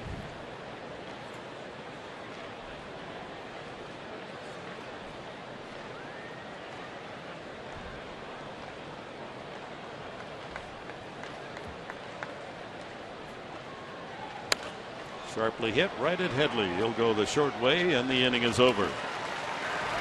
We're at the halfway mark in this one. 4.5 in the books. Orioles 2, Padres nothing.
Welcome back to Petco Park. Park at the Park. Lots of folks out there taking advantage of some very reasonable prices and still a great location out by the Gwynn statue. As we go to the bottom of the 5th inning, and we could use a couple of 5.5 hits for the Padres here against Bud Norris in his 2nd start as an Oriole, doing a solid job. He went 6 innings for a win. His debut allowed 2 runs, both on solo home runs in a Baltimore win. He's enjoyed pitching at Petco as a Astro. He was 1-0 at 2.77 ERA. Given up a couple of hits, triple by Venable in the 1st inning, and Amarista single in the 2nd. Forsythe struck out, took a 3rd strike, his 1st inning. Fly ball to right. Markakis toward the line, and in fair territory makes the catch. At 6 in a row for Norris since he walked Venable in the 3rd. Nick Hundley grounded into a 4-6-3 double play back in the 2nd.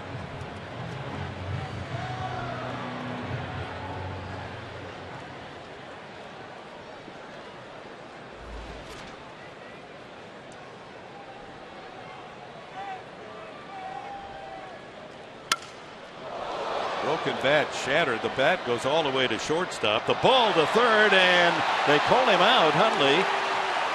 Although the ball got away from the first baseman, Davis. Certainly looked like Hundley was safe, and indeed he is. First base umpire DeMuth had punched him out. Well, you can see that Dana DeMuth making the right call, the proper call after he sees the ball out of the glove, but he is going on the tag itself. Now that, you folks, is a very unusual moment for the Orioles this year. They have a remarkable fielding record this season in terms of fewest errors. Now they're on a pace to shatter the all-time record for best fielding by a team in the major leagues. And committed only 33 errors coming in. Bunt by Volquez is a good one. That moves Hundley into scoring position. Outstanding bunt by Edison Volquez on a tough pitch.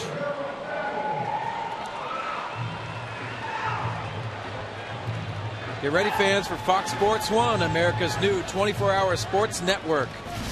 Fox Sports 1 will be your home for great live sports, all the news and highlights you want, and shows and specials that only Fox can bring you. Fox Sports 1 coming August 17th. 11 days away. A lot of interest building in that major moment. High pop-up off the bat of Venable. Waiting for it to come down, Machado. And the Padres leave a man in scoring position again. 0 for 8 tonight. After 5, 2-0 Baltimore.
2-0, and it's Social Media Tuesday. We're asking you to tweet in with your photos of your Padres pride using the hashtag SDUltimateFan. And if your photo appears in our broadcast, you're entered to win a free Padres swag bag. So keep those photos coming. We've got at John Lack right here, and he says, been to Padres games every year since '96 as a season tickets holder and in the same seats since 2005. Quite the memorabilia room right there. I think I spy Tony Gwynn in there. And then we have I Am Israel 2011, and he says he's the ultimate fan because he's been part of the Friar Faithful since 2003. Some great relics in some of these rooms. I'm impressed by these Padres shrines. This is a great night for that. It's a chance for you fans to show your Padre colors, loyalty to our team. That we are San Diego is what it's all about. Top of the 6th inning. Markakis leading it off. He's grounded out and struck out. Count 1-1. Markakis, Adam Jones, and Chris Davis for Baltimore.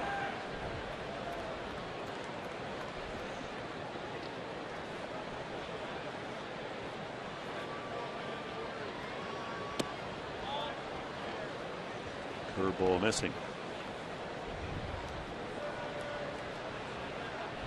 2 balls and a strike. Markakis. With all the power in the Oriole lineup, kind of surprising. Markakis doesn't have the kind of ability to hit long as so many of the others. He bounces that to second for the first down. But it's part of the left-right combinations that Buck Showalter wants to use against opposing pitchers.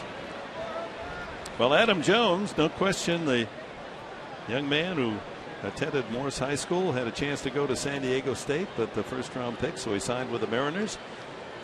Has enjoyed his return. He's been the man, an RBI single and a home run for the 2 Baltimore scores.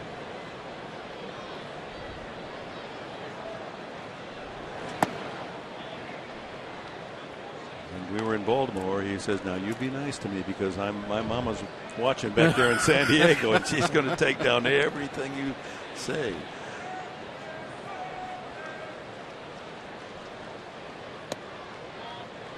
That curveball not quite catching the plate. The last 2 pitches, Hundley's setting up away, and he's missing in, and sometimes you get it, sometimes you don't. Jones ahead in the count here. You got to be careful. Does feed him a fastball. That's good location on that fastball with movement. Actually starts off the plate and works on the outer edge.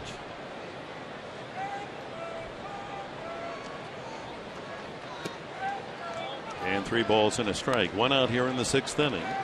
Chris Davis, Major League home run and RBI leader, on deck. Volquez getting a little frustrated here because you just can't keep falling behind 2-1, 3-1. Ripped to third off the glove of Headley into shallow left field. DeNorfia hustles in to collect it to hold Jones at first base. He's 3 for 3. Time now for the Firestone Complete Auto Care Extra Mile Index. Major League leaders, highest average in interleague play this season.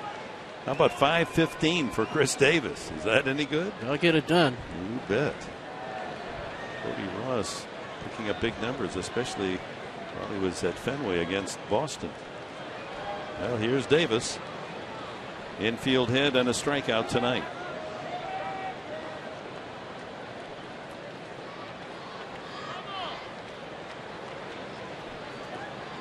Talk about Davis coming into this game. 40 home runs, 102 RBIs. His job in the middle of this lineup is to make it changing the game. We talked about 1998. Greg Vaughn did it 50 times. That's his job, so you can see him. He doesn't mind striking out. He wants to drive the baseball. Just going back to, you make up lineups, Tony and Mark, and we all kind of have fun doing that. When I was coaching, it was, couldn't wait to make out the next lineup. But why would you put Markakis in the third spot? Normally that's the spot for your best hitter. Why wouldn't you have Jones or Davis there? I think I can answer that with Dick. And that's because Markakis was hurt earlier this year, and it might be he wants to get him some pitches so that he can get going. You stack Jones and Davis behind each other, or Davis or Jones in front of Davis, because Davis has been struggling. And so maybe this is a way for Buck to kind of get his lineup, get some guys who've been struggling, get them going. Machado's struggling a little bit. Markakis is struggling a little bit. So if things are good, if all your players are going well, then how do you use Markakis? And that's a good question. I think you put him in a 2-hole. McClough wasn't leading off like he is now, and I think that's a byproduct of them just trying to get something going offensively. You could put Machado then in the third spot, or even hit him 5th or 6th. Hey, listen, if you look at Machado, I mean, he's going to be a number 3 hitter for a long time. But there's so many things and so many dynamics that Buck Showalter can do with this lineup. Yeah. Wheater's the switch hitter behind Davis, so it makes it very difficult to manipulate your bullpen at the end of the game. Goes after a ball in the dirt. 2-2. Nice problem to have. And it is. It is. And, but it's like you talked about earlier.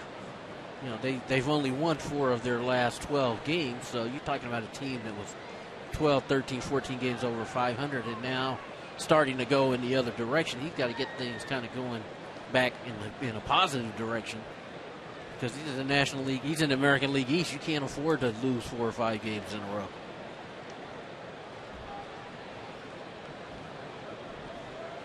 2-2. Struck him out. Goes off speed with a curveball. Strikeout number 6 for Volquez. He's gotten Davis twice. Oh, Edison continues to impress with that breaking ball, giving Chris Davis fits. Let's see, that ball starts elevated. Just a dominant pitch tonight for Edison Volquez. 98 pitches to this point as Tim Stauffer warms up in the bullpen.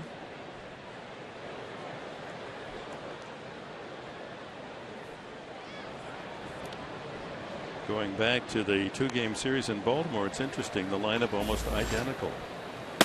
They had Ryan Flaherty playing second instead of Brian Roberts, but Flaherty hit 8th as Roberts is tonight.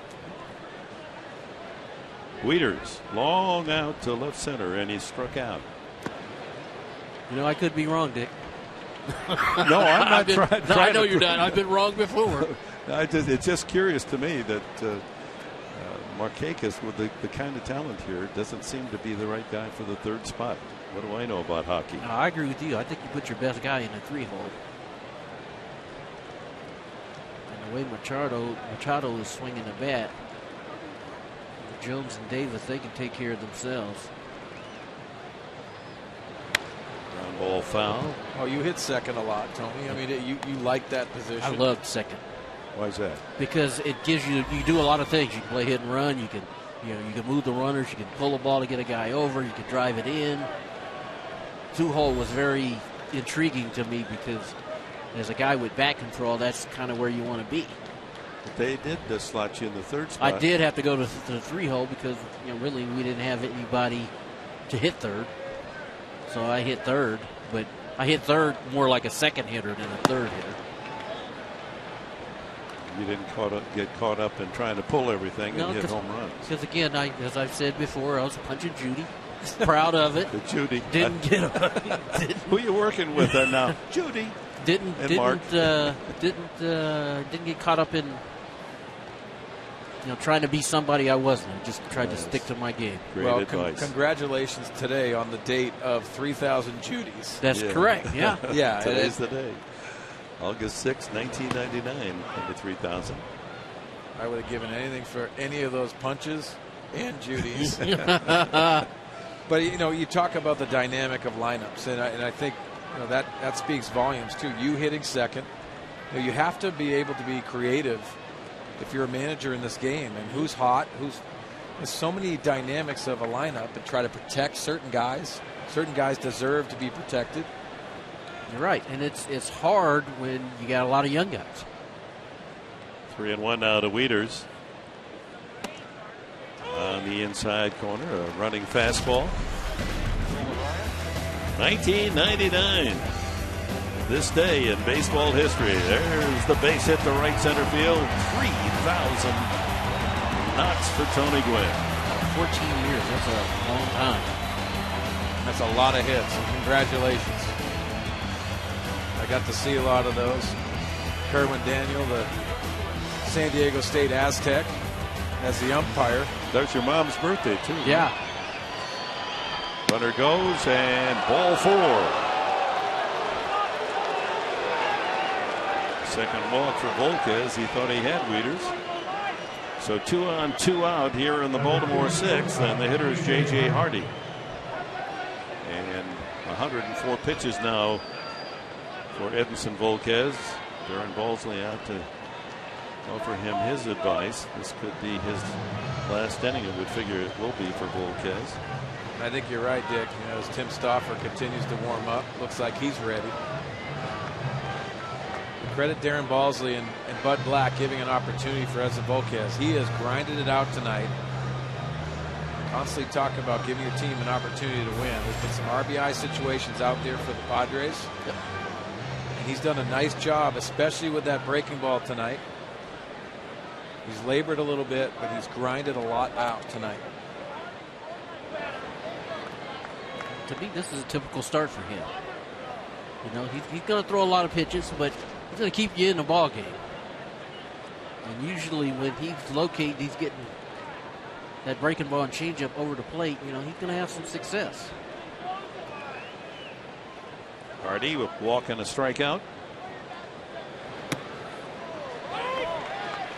And a fastball strike, but the velocity has certainly dipped for Volquez. He was up 93, 94, now in the high 80s and 90. And that's something to look at. You know, as a manager and a coach, if you see that velocity, you know, that's when you get someone loose. He has grinded it out.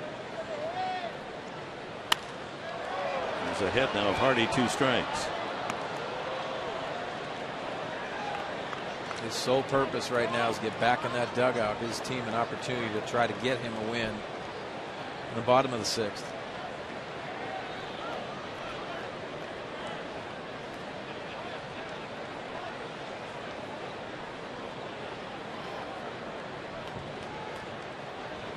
Jones at second. Wieters at first. Here comes the 2-strike pitch. Headley on the run. Getting over. Good job by Edinson Volquez. He gave the Padres a quality start. 6 innings, only 2 runs allowed.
To you by Sequan, real friendly, real close. By Del Mar, Wednesdays are free and easy for Diamond Club members where the surf and the turf meet at beautiful Del Mar. And by the Aramco Group, purchase, refinance, reverse. Padres need a couple of runs to tie up these Baltimore Orioles as we go to the last of the sixth inning. Denorfia, Headley, and Alonso for San Diego. But Norris scattering a couple of hits, a triple by Venable and a single from Amarista. He's walked a couple and struck out 4. Denorfia ground out to third and a strikeout. Looks at a fastball.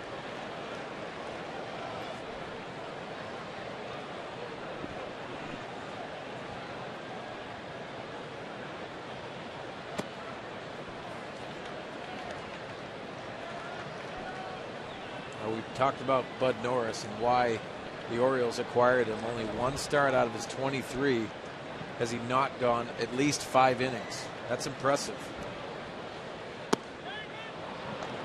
Trying to beat the shift, but unable to make contact with the bunt. So 1-2 now. Denorfia.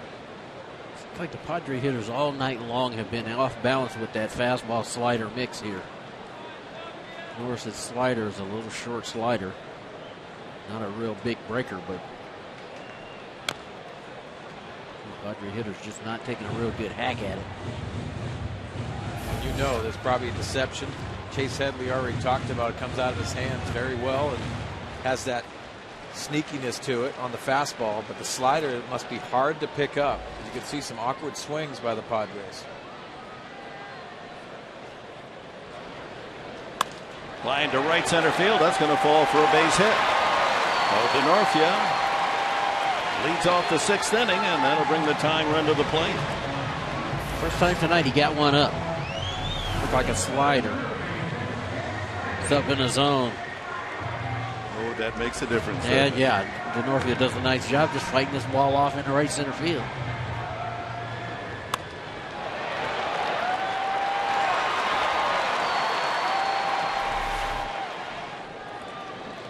Chase Headley has struck out and grounded out.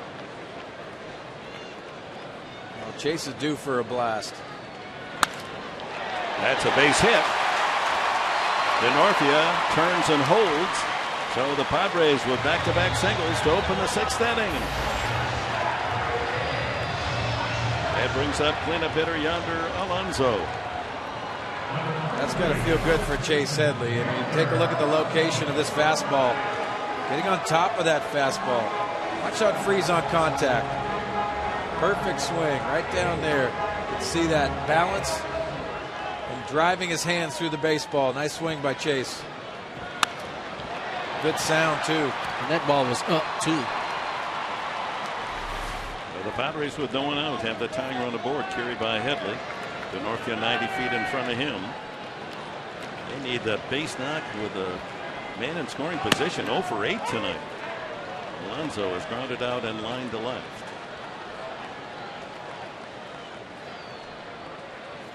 That's a good average with runners in scoring position. 333.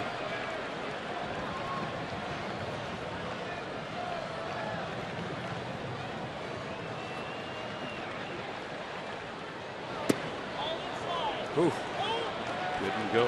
1-1. That's a tough break with a slider.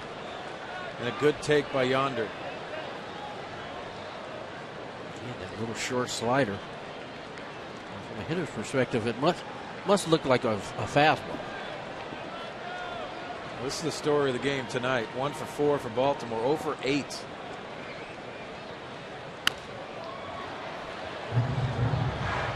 Again, but you know, Padres have had opportunities. Man on third, one out in the first, couldn't score. First and third, nobody out, couldn't score. In the second. Alonso returned to the club after a month's absence with the injury, the broken hand. Came back on July 12th. He has not homered since he returned. Ooh, that curveball fooled Wieters almost like he was crossed up.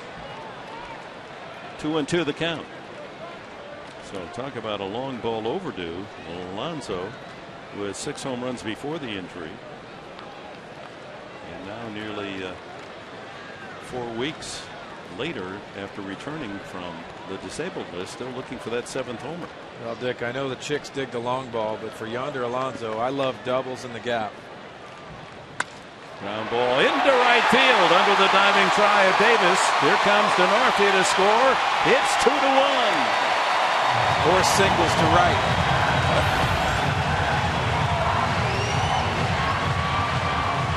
Denorfia, Headley, and Alonso with consecutive singles, and the Padres pull within 1, still no one out, and the tying run Headley now at second. Ball was hit sharply by Alonso. He's down in the zone, but look, he's in a really good position. There's the reverse V. Palm is up. Sharply by Davis at first base. Kikis gets it back in quickly. The Padres are in business. The Baltimore Orioles bullpen starts to stretch and move around. Rick A there, the pitching coach, out on the mound. Frankie Rodriguez first up. Chet Turco scheduled for the Padres. Only 2 hits through 5 innings for San Diego against Norris.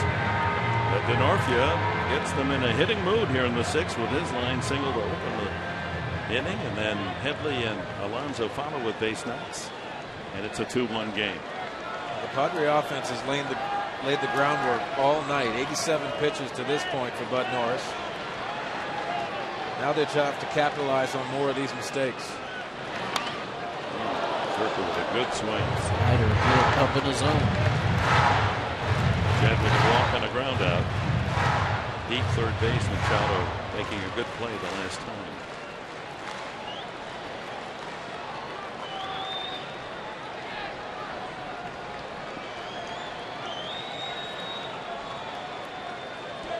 Headley at second, Alonso at first.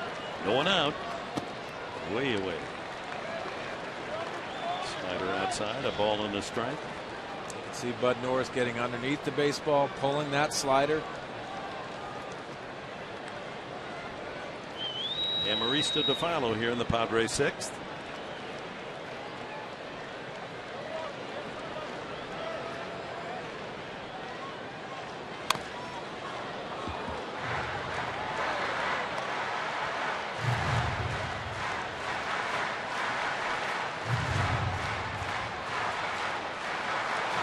Still good for Norris. 92 on that last fastball.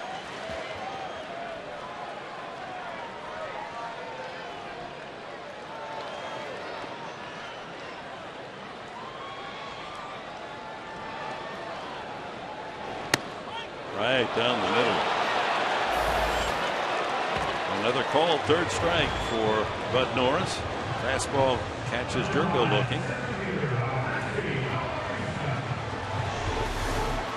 This is the one thing that can't happen. You can't take a called strike 3. You got to try to put the ball in play. All 5 strikeouts, Tony, have been called 3rd strikes. Usually that happens when you're looking for something and you get something else. Here's Amarista, a single and a ground out to second. High fly ball to center field. Plenty of room out there for Jones. Tagging is Headley. And he'll advance to 3rd with 2 away. Well, the tying run 90 feet away for the Padres, but now 2 gone, and Logan Forsythe the man. Padres are now 1 for 10 with runners in scoring position. Nice base running by Chase Headley. Trying to read this ball off the bat. Looked like Alexi Amarista might have got that, but he's reading the center fielder Jones on his back foot. Races back to tag up to get in better position to score and hopefully elevate some of those sliders for Logan Forsythe. The subtle difference being the man at 3rd, you want to be careful you don't bounce one. Yep. The pressure on Wieters behind the plate. Pressure on Norris on the mat. Taken for a strike. A slider to start Forsythe, who was struck out and fly to right.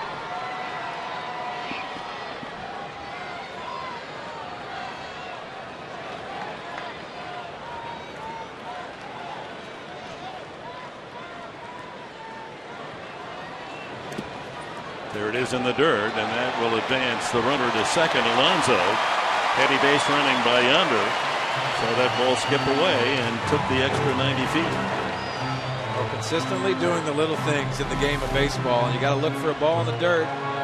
But Norris has done that this inning. Just solid base running, like we talked about, Dick. Getting in scoring position, and that goes all the way back. Oh, Yonder, Spider-Man. But it goes back to Chase Headley being aggressive on the base pass and putting him in position for Yonder to get to second base. Now a single could give the Padres the lead. But a pop-up. And the shortstop Hardy takes care of it. The Padres are 1 for 12 with men in scoring position. But 3 singles equal 1 run here in the 6th. They cut the Baltimore lead to 2-1.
Ashby, Mike Pomeranz with you, working on a post-game show. Edinson Volquez's night is done, but he did his best to stay in his ball game. Yeah, he gave his club a chance to win. His fastball was good. What really impressed me tonight was his curveball. That was his finishing pitch tonight, and he threw the ball great. So the Padres pick up a run in the bottom of the 6th. Hopefully some more offense to talk about when we see in the post-game show. Either way, we're going to have Buddy Black for you, and we're going to wrap up this Social Media Tuesday. So we have all that for you and a whole lot more when we see after the final out this evening, gentlemen. All right, Mike and Andy, and Mark and Tony up here with Enberg. And Mark Grant will join us for the upcoming road trip on Friday night, opening in Cincinnati. Nick Vincent makes his 24th appearance. He'll face Roberts, the pitcher's spot. And Norris is swinging the bat in the on-deck circle. And then the leadoff man, McLeod. Roberts is flying to left and rolled to the mound. Volquez goes 6 innings, 2 runs, both earned, 6 hits, 2 walks, 6 strikeouts. Not a bad line at all. That leaves the game trailing 2-1.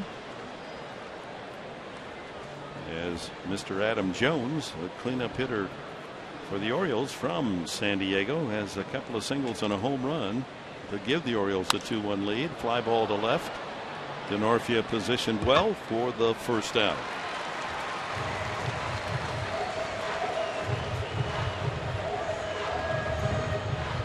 Nick Vincent continues to establish himself as a big piece in this bullpen with his cutters locating on the back door to left-handers. pinch hitter for Bud Norris, so he's out of the game, is Henry Uriata.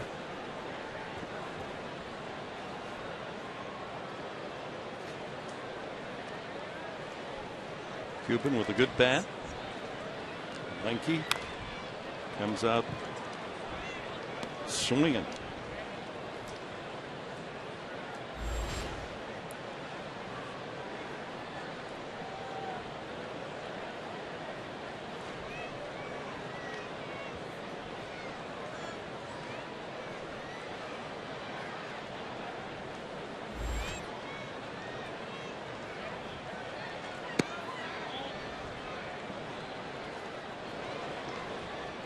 A ball and a strike.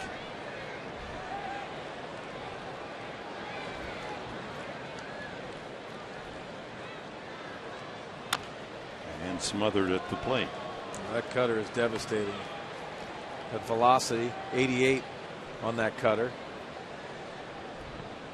Very difficult to keep your hands inside that baseball. That's why you get that jam feeling. You know it all too well. Uritia. Glad you're saying it. Got to go look way in the back of the book to find his bio, and he swings and misses at a pitch low and in. Brings up McLeod with 2 outs and the base is empty, and a Saquon Casino Daycation stat of the game for you. American League leaders fewest strikeouts by batters this season. They're 4th behind Kansas City, Texas, and Detroit. And when you consider the fact they're number 1 in home runs, that's a significant mark that they don't strike out that much. Yeah. Usually a home run hitting team down the bottom. So Colt Hines getting loose as McLeod takes a changeup for a strike. Double to lead off the game. First pitch of the game from Volquez came around to score on Adam Jones' single. Strike 2. Well, that's the location of the slider slash cutter.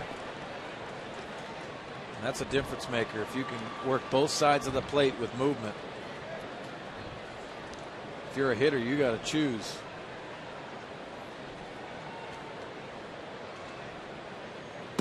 Struck him out. Good inning of work from Nick Benson, striking out 2 of the Orioles in a 1-2-3 inning. Stretch half of the 7th.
Welcome you back to Petco Park for the bottom of the 7th inning, and time now for our AT&T Twitter poll results. We asked you who you think will win the Triple Crown, and apparently no one likes the Orioles. Miguel Cabrera ran away with this one with 90% of the votes, and only 10% go to Chris Davis. So it'll be interesting to see how this one plays out, but hey, the fans have spoken.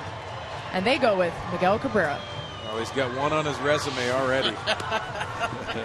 And there's not many people in the baseball. Another guy in Major League Baseball who has that on his resume. Ted Williams won the Triple Crown twice. Yeah, that's right. And I think that's the only man to do it. Didn't win the most valuable player in the league either time. Oh, no, isn't that amazing? Tough voting. Well, the 41, Joe DiMaggio had the 56-game hitting streak.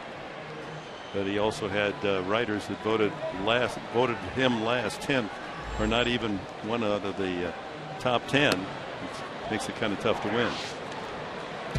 So far, Chris Davis isn't hitting 342; he's hitting 300. Yeah. So that's a big difference. That's what would keep him from winning the Triple Crown. Those numbers were probably at the All-Star break. Yeah.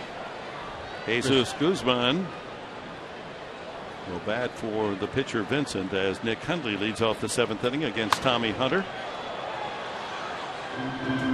Hunter doing a good job out of the pen, allowing opposing hitters a .218 average. With a power fastball, he rears back. He can reach triple digits. Fastball, cutter, and curveball. And then that curveball gets Hundley swinging. One away. Jesus Guzman steps up. Terrific crowd on this Tuesday night after the 3 consecutive sellouts on the weekend. 28,055 here at Petco Park.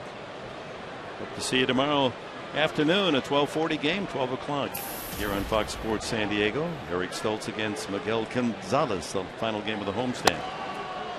And Guzman goes around, strike one. Norris, 6 innings, 1 run earned, 5 hits, 2 walks, 5 strikeouts.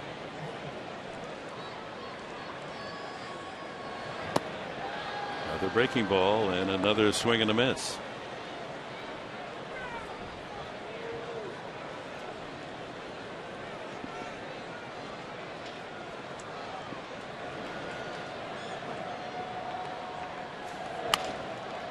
Pull to the left side. Machado eats it up.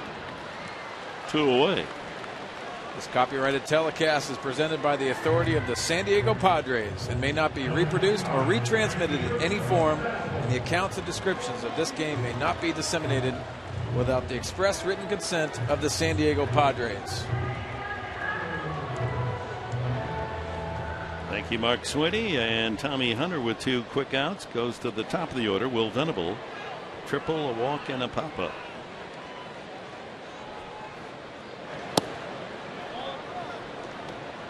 Hunter came over to the Orioles in that trade for Chris Davis, the Major League home run leader from the Texas Rangers 2 years ago. Boy, what a deal for Baltimore, huh? For Koji Uehara. Koji Uehara's done a nice job with the Rangers, but I mean, this is exactly what the Orioles needed. Power hit first baseman. Pulled foul. 2-1 now to Venable with Denorfia next. It's one of those deals you don't have to wait to see who won that deal. It's already closed.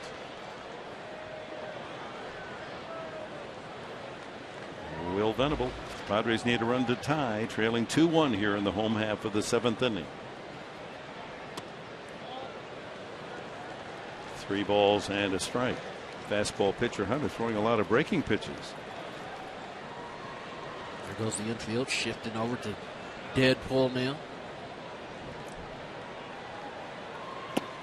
And ball 4. Tying run is on. Venable has walked twice. He's also stolen a base. And Denorfia the batter.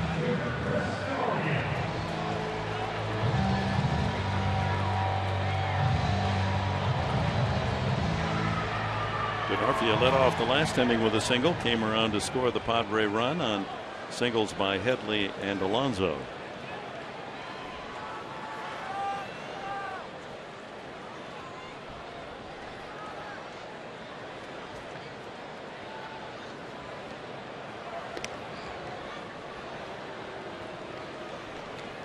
Venable with a dozen stolen bases.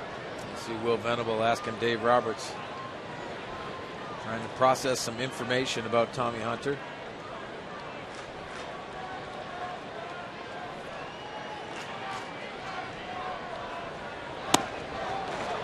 Late on that fastball. No, it was a cut fastball, 91.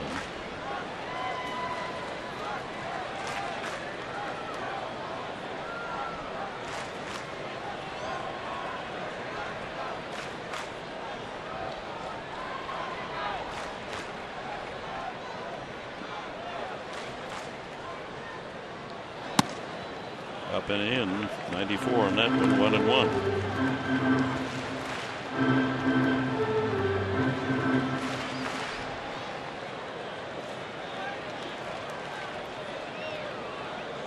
Kind of an interesting background. He's a Hoosier, Indianapolis. Down the right field line, slicing toward the crowd, and will make it back into the second row along the barrier. He was a two-time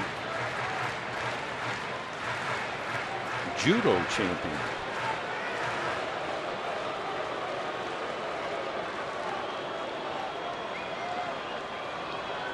Drafted out of high school by Tampa Bay in 2005. Earned a gold medal in the USA National Junior Baseball team as well. Runner goes. Ground ball back through the middle. And over to cover was the second baseman, Roberts, so the ball came right to him, and he's able to get the final out over at first base. We've completed 7. Machado will lead it off. Orioles lead by 1.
The Orioles leading the Padres 2-1. We're continuing Social Media Tuesday. We've been asking you to be the ultimate Padres fan using the hashtag SDUltimateFan on Twitter. We've got some great tweets coming your way, and this one from Bolts Pride 21. He says his grandfather gave this card when he was a kid, and from then on, been a diehard Padres fan. I love baseball cards. That's great. Also, from @SeanNar29 2013, it's Adam's first game tonight to celebrate his daddy's birthday, and this boy has been a Padres fan since birth. What a cute little guy. Love that stuff. Almost could tuck him into the baseball cap and you wouldn't find him. Oh, top of the 8th inning, a 2-1 battle here at Petco Park. The Orioles getting the first 2 runs on an RBI single by Adam Jones, and Jones' 23rd home run of the year. Padres answering with 3 singles in the 6th inning. Alonso getting the run home.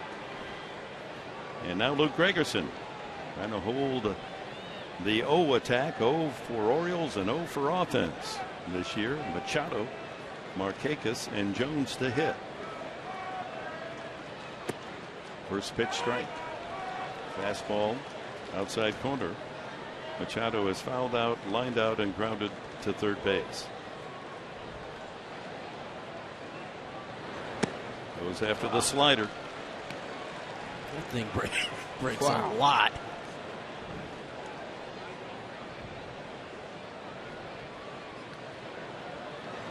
Struck him out in a hurry. 1, 2, 3. He starts him off with a fastball. Throws 2 devastating sliders. We watch Luke Gregerson all the time, and he continues to amaze with 1 pitch. And it's all about this slider. He changes speeds with it. He gets on top. When he throws a good slider, you're an out. You're going to think change in planes, just from where he let it go to where Hundley caught it. One hopper to Headley, had to go back toward the line, and he throws out Nick Markakis. Markakis wearing the collar tonight, 0 for 4. That time it was Chase Headley standing in the 5.5 hole. Broken bat almost got by him. Had it been hit solidly, it might have made it to. Normal setup, it would have. It would have been a base hit. Brings up Adam Jones, who has been outstanding, the San Diego Morse High School product. 3 for 3 and has knocked in both runs.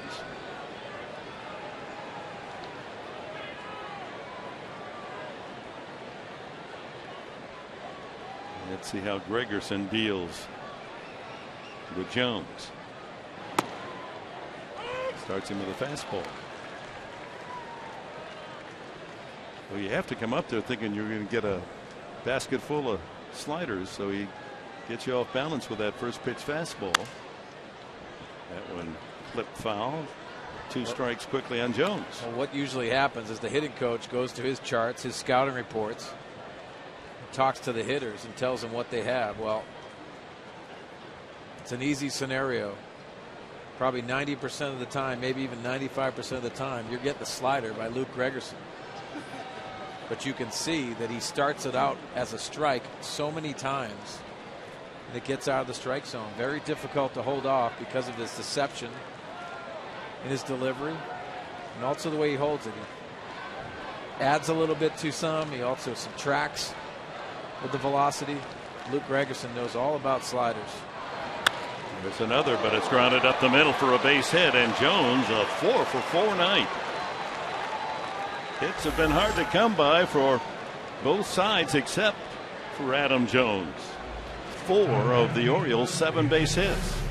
Look what his pitch is. This is off the plate. It's not even a strike. Adam Jones goes out and gets it. Started tonight hitting .292. He's going to raise his average right up near 300. Chris Davis then gets another chance to swing the bat. Infield hit and a couple of strikeouts.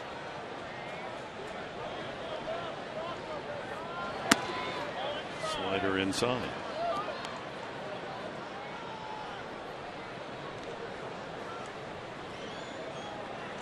Padres have 5 hits tonight. Adam Jones has 4.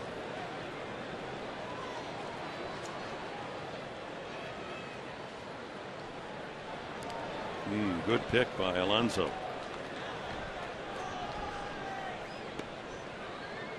Not a bad time for Adam Jones to try to take second in a 2-out situation.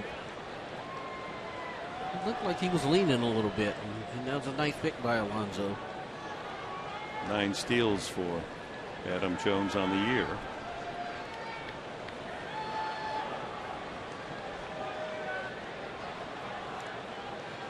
He goes. Hundley. Not close. 10th steal for Adam Jones.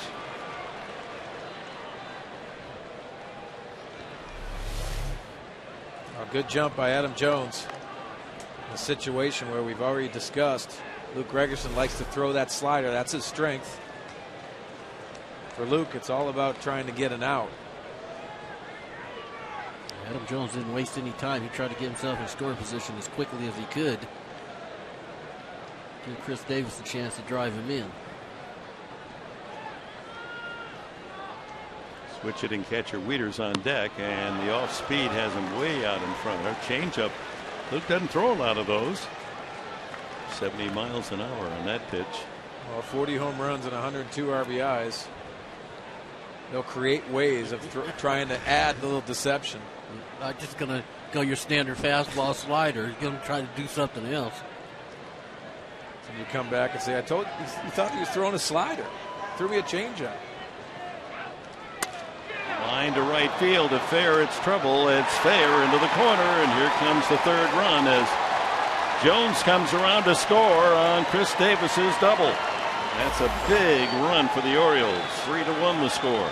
All with 2 outs. The single by Jones.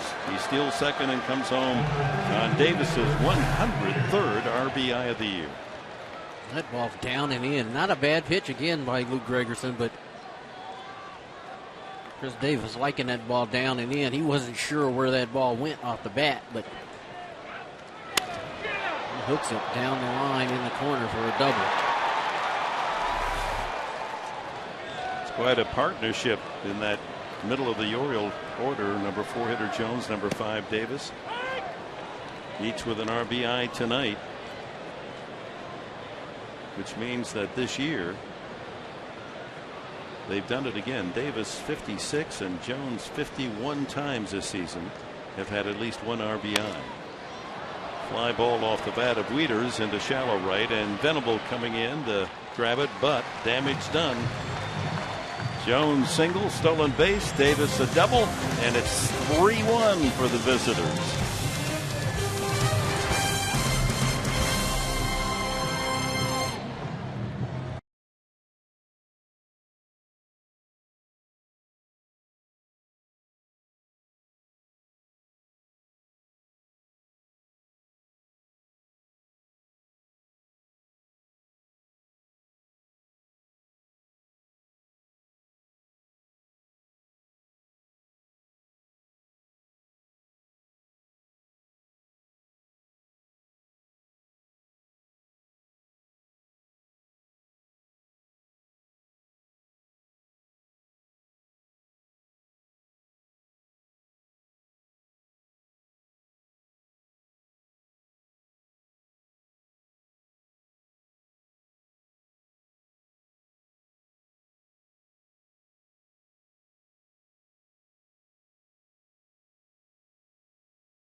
In-game box score as the Orioles lead 3-1 for the Padres. Venable a triple. Denorfia, Headley, and Alonso, their singles back-to-back-to-back in the 6th inning to account for the only Padre run. Amarista with a single for the 5 Padre hits. Doesn't sound like much, yet they've had men in scoring position and have been able to produce only 1 out of 12 chances with runners in scoring position tonight. Headley, Alonso, and Jerko will face Brian Mattis, a local lad, collegiately. Your kids had to face him, didn't they? Yeah. Well, Brian Mattis, fastball change slider out of Rich Hill's University of San Diego program. First round pick by the Orioles, 4th overall selected 5 years ago. Seems to have found his niche coming out of the bullpen. Now 26 years of age. Headley batting right-handed, his stronger side. Takes a strike.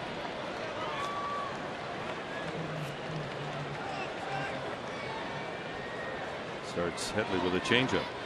Hunter went 1 inning and walked 1, struck out 1, no damage.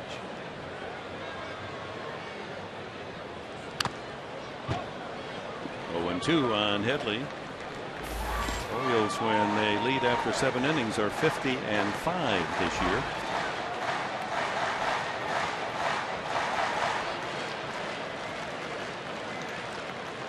Here in O'Day, side wheeling right-hander, getting ready.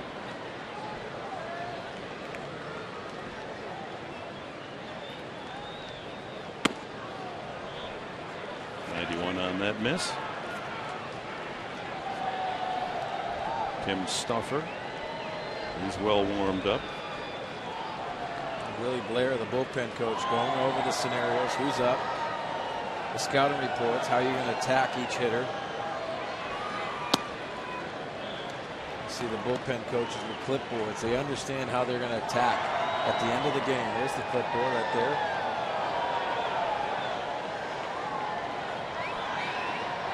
Do an outstanding job, Darren Balsley, Willie Blair, this pitching staff, along with Buddy Black. And Headley, from 2 strikes down, has worked the count full. Going to start something here in the 8th inning. Well, Brian Mattis likes to go to that changeup at any time. See if he goes 3-2 here. Strikeout, ground out single for Headley tonight. Struck him out. Now, if you take a look at some of the opportunities for the Padres tonight. First inning, man on third, ground ball to Norfia to third base, and then Chase Headley taking a third pitch strike.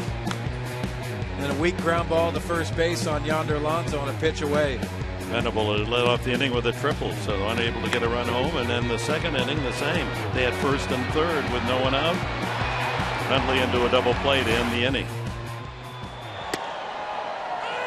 So many opportunities lost for Bud Black's team. 1 for 12 with runners in scoring position.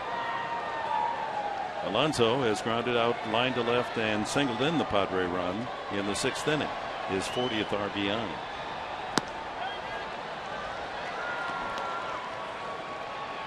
That's the difference between Ryan Mattis, the starter, and him coming out of the bullpen here. See, he threw a first pitch slider, and then the second slider he threw him. First one was for a strike. This one starts in the zone and goes way out of the zone. Line to left field for a base hit. Alonso's 2 for 4. Oh, that'll bring the tying run to the plate here in the 8th inning. With 1 out, Jed Jerko will step up. You're 0-2. I don't think you want to leave it that high in the zone. Yonder Alonso, a good look at it. He does what he should do with it. Drives it into left field. With the right-hander Jerko due next, that'll be all for Mattis. Buck Showalter will go to the bullpen for O'Day, the right-hander. Orioles lead 3-1 here in the 8th, but the Padres have the tying run coming to the plate.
Fans, day or night flip-flops are a San Diego essential. Grab your pair of SD flip-flops Saturday, August 17th, when your Padres take on the Mets at 5:40 p.m.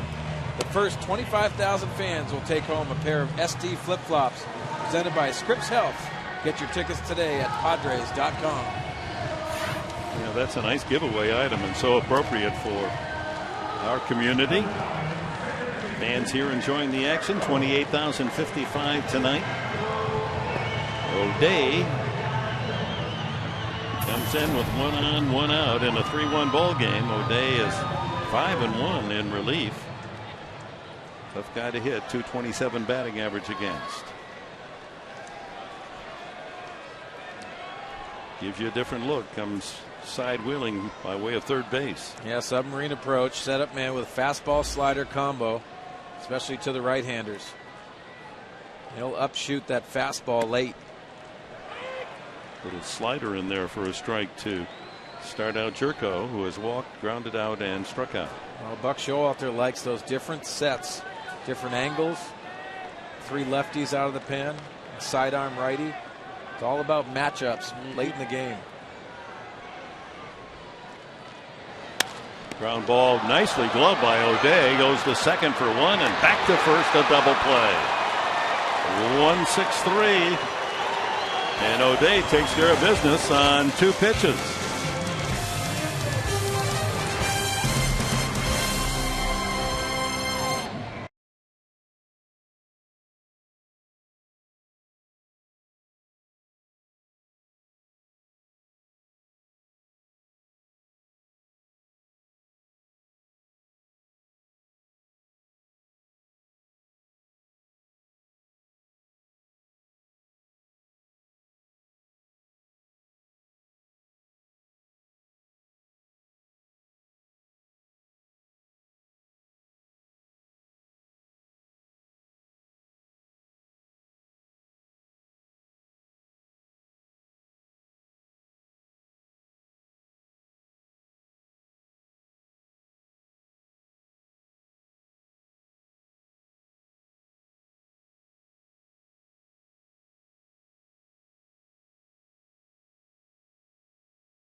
On Fox Sports San Diego, brought to you by Petco, where the healthy pets go. By Mossy Toyota. Summer temperatures are higher, but Mossy's prices are lower. Visit Mossy.com. And by Pacifico Beer, discovered in Baja, imported by surfers. Cerveza Pacifico. Eye on the apple. Tony Gwynn joining us with Mark Sweeney. Laura McKeeman, Dick Henberg. We're pleased that you're with us going to the top of the 9th inning. Stay tuned for Padres Live right after the final out. Mike and Andy ready to do their thing as Tim Stauffer comes in here in the 9th inning with Hardy, Roberts, and the pitcher spot due.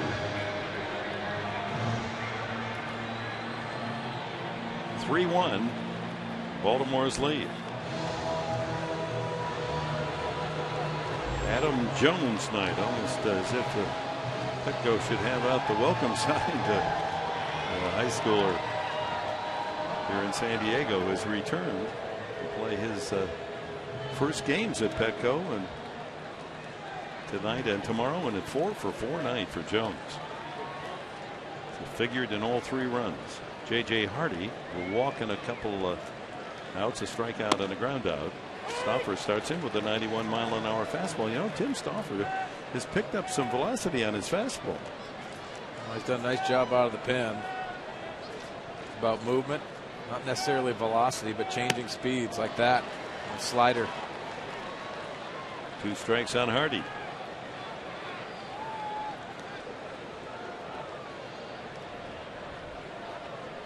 See from our Fox tracks, changing eye levels by Southland Technology. Just off the plate, 1-2. Like you said, Dick, 92 on that fastball off the edge. Well, he was a starter in the rotation, and off an 89-90, that was it for his fastball. Lined into left field, a base hit. Denorfia over to the line to try to hold it to single. Hardy will hold at first base.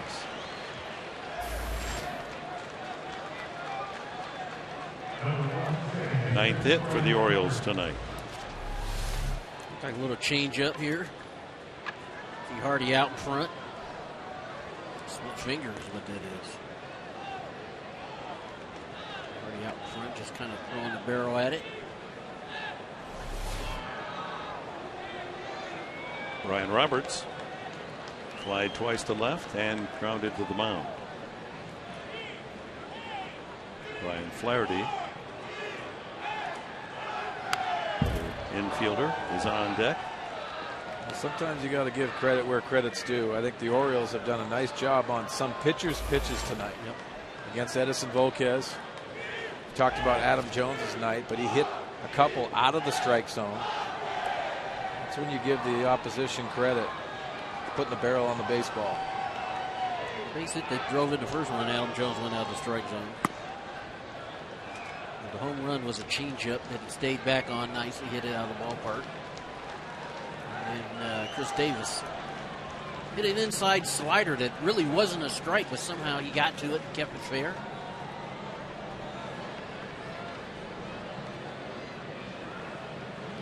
Jones has got a lot to talk about.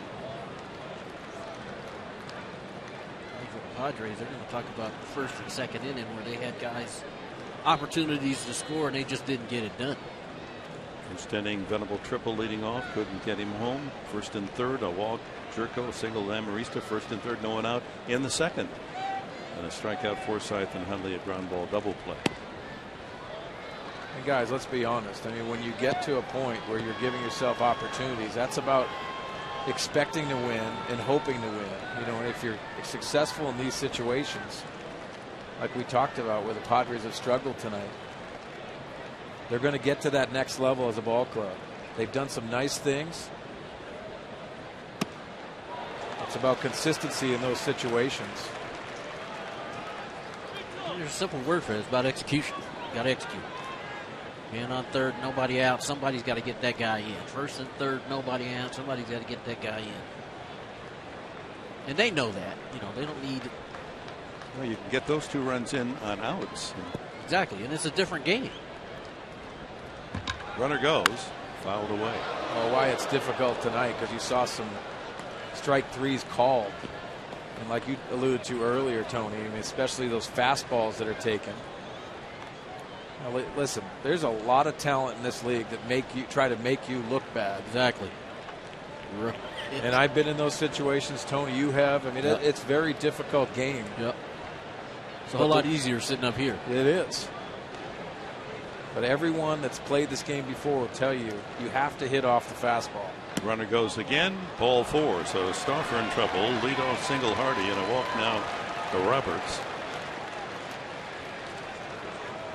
And that's what makes those decisions and those situations tougher to handle tonight. Alexi Casilla will be the pinch hitter.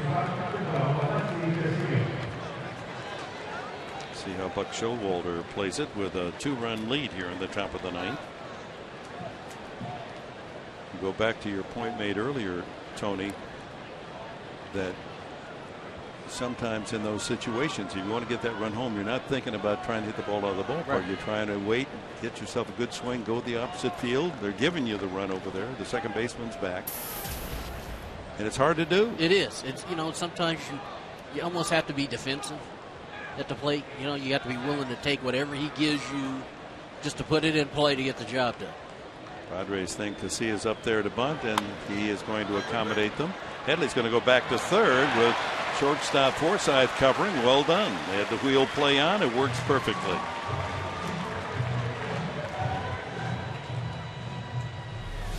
Well, just a nice play by Chase Headley, being aggressive on this, and credit Logan Forsythe for the timing aspect of this play. This is something you work on in spring training.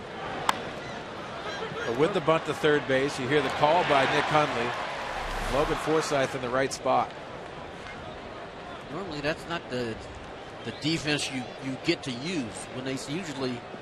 A lot of times when you see that shortstop breaking across the infield like that, the hitter will turn it into a slash. So on the fielder's choice, Casilla safe at first base, and Roberts moves to second. McLeod, a double and 4 trips tonight.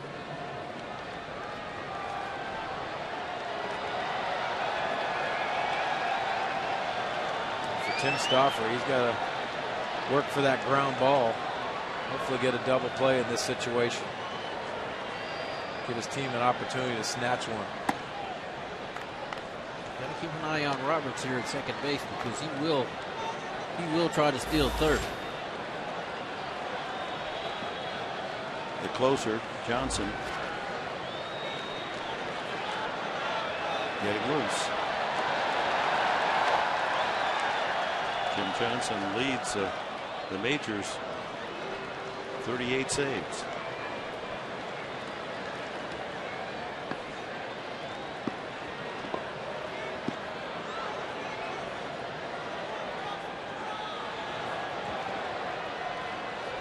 Feeding time. Out there in right field, invading the premises occupied by Will Venable.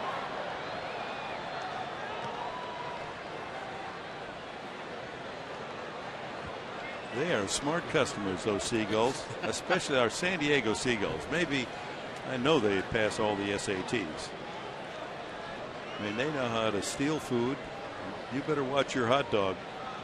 They'll come in and take the wiener right out of the bun. Nice stop by Hundley. Go out to the beach picnics, and they come up and they sit up there on the rooftops. You're about to put that nice hot dog in your mouth. 2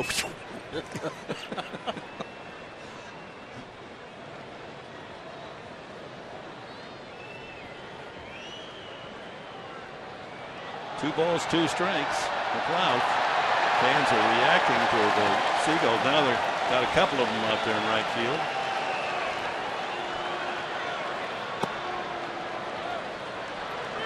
We got everything but a red and white checkered napkin, and there we go. Flying off with the goods.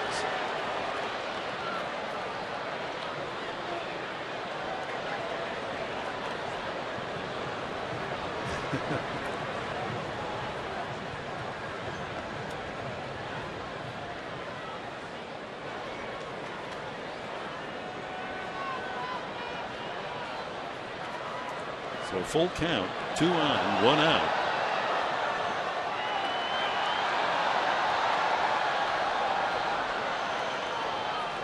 Runners go, and a high drive to right center field. A long run for Venable, and he's got it. Runners return. No chance to double up.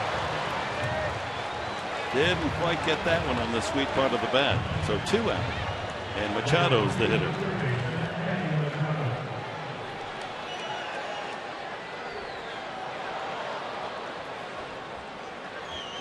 Machado 0 for 4 tonight. Foul out, line out, ground out, strikeout.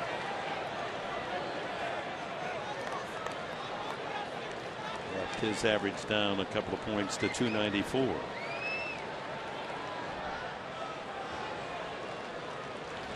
He sure looks 21. He does.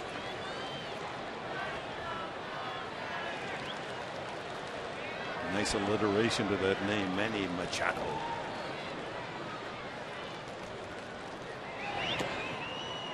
Good stop by Hundley. Bottom of the 9th inning, the Padres have scheduled Amarista, Forsythe, and Hundley. Carlos Quinton down there, if able, as a pinch hitter.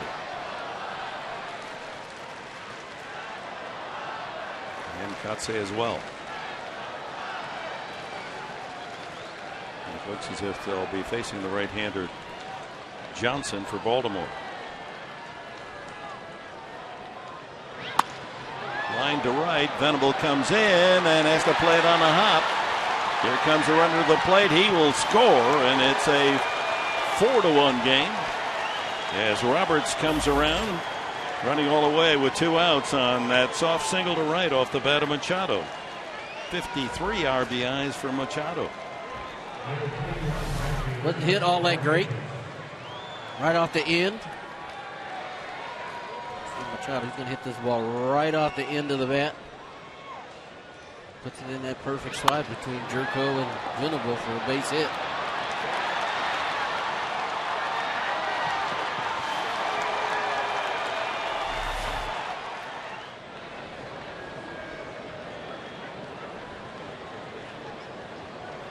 So with 2 outs, here's Nick Markakis. He's 0 for 4.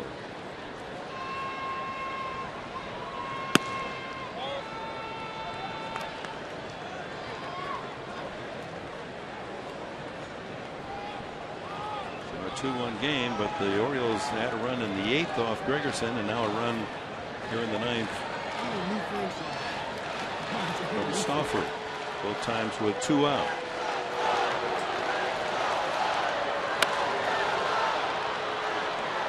Quick flip there by Churko to get the force to Forsythe, but a run on a couple of hits and a walk, and to the bottom of the 9th, a 3-run Oriole lead.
Bottom of the 9th inning.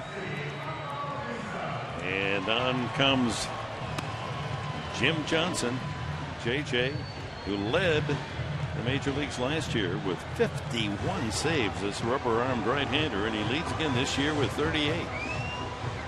Well, he does it with a power fastball, upwards to 97. He averages 94 on the fastball. Late sink and run, and he'll pitch in to both sides of the plate, especially when he gets ahead. Curve and change to go along with it. He has blown some saves this year, as that record would indicate. 2-7 mark on the year. But he pitches with a 3-run lead. There aren't any more comfortable save opportunities than this one. Amarista, a single in 3 trips. Also ground out and a fly out.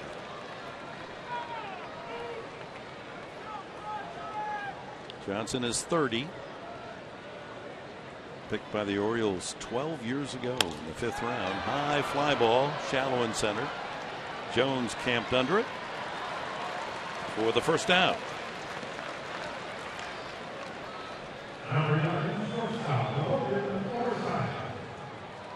Actually, Johnson got a handful of Cy Young votes last year because of his outstanding relief work.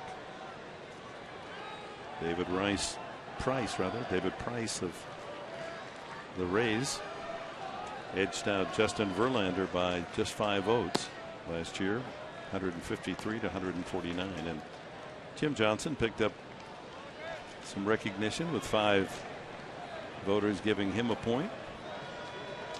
Forsythe, strikeout, fly out, pop out, as he begins this final 50 games of the season as Bud Black's choice to play shortstop, replacing Everett Cabrera. 2-1. Most losses as a reliever this year, Johnson was 7. I like seeing that. 2-2 now to Forsythe. For the hitter, it's all about trying to get on base, trying to set the table. We've seen it before on this homestand against the Cincinnati Reds. An outstanding at bat by Yonder Alonso, and Chris Denorfia, home run to win it. Padres need base traffic. 3-2 now to Forsythe. We've seen it a lot. Tony Heaven. You need a couple of guys to get on. Throw these good at bats. Tough pitch there, and Forsythe able to get to it, followed away. You can see that late action by Johnson's fastball down in the zone. It's a heavy sink. Behind second base, going out is Roberts. It falls for a base hit. A blue pit for Forsythe. They need another bloop and then the blast. Trailing 4-1. I was going to say, I wouldn't even call it a fastball. I'd just say sinker slider. Yep. That's a heavy sinker right there that gets in on Forsythe. Drops it in between Roberts and Markakis. And that's when your hands are ringing at first base, but that feels good. Yep. Good at bat by Logan. You see him smile at some point over there because it's still a knock. Huntley 0 for 3. Hit into a double play, struck out, and was safe on the throwing error by Machado. Mark Kotze getting ready. He's had some at bats recently. He's got to feel much better timing wise. Hoping to come up there with a couple mates aboard. And that ball's down. Huntley certainly didn't like the call.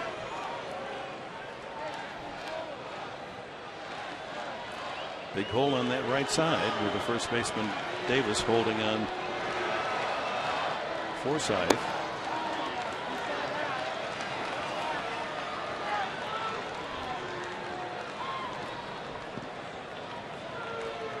Carlos Quentin, that sore knee, keeping him out of the lineup. And 3-1 to Hundley. Sorry about Nick. Got that turbo sinker. He wants you to chase it. As a hitter, you want to try to get it elevated a little bit. With all those losses, I know Buck Showalter does not feel comfortable, especially in this situation. That's a strike at the knees. So full count to Hundley. Forsythe worked the count full. Was able to parachute that single to right.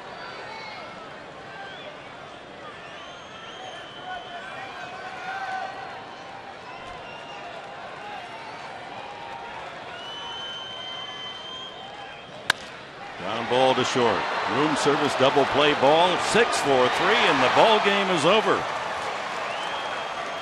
And our Carl's Jr. star of the game is the Orioles have won this one 4-1. No question. San Diegan Adam Jones, 3 singles, a home run, knocked in 2, scored 1. He was indeed the star of this game. Our Carl's Jr. award to Adam Jones, his home run number 23.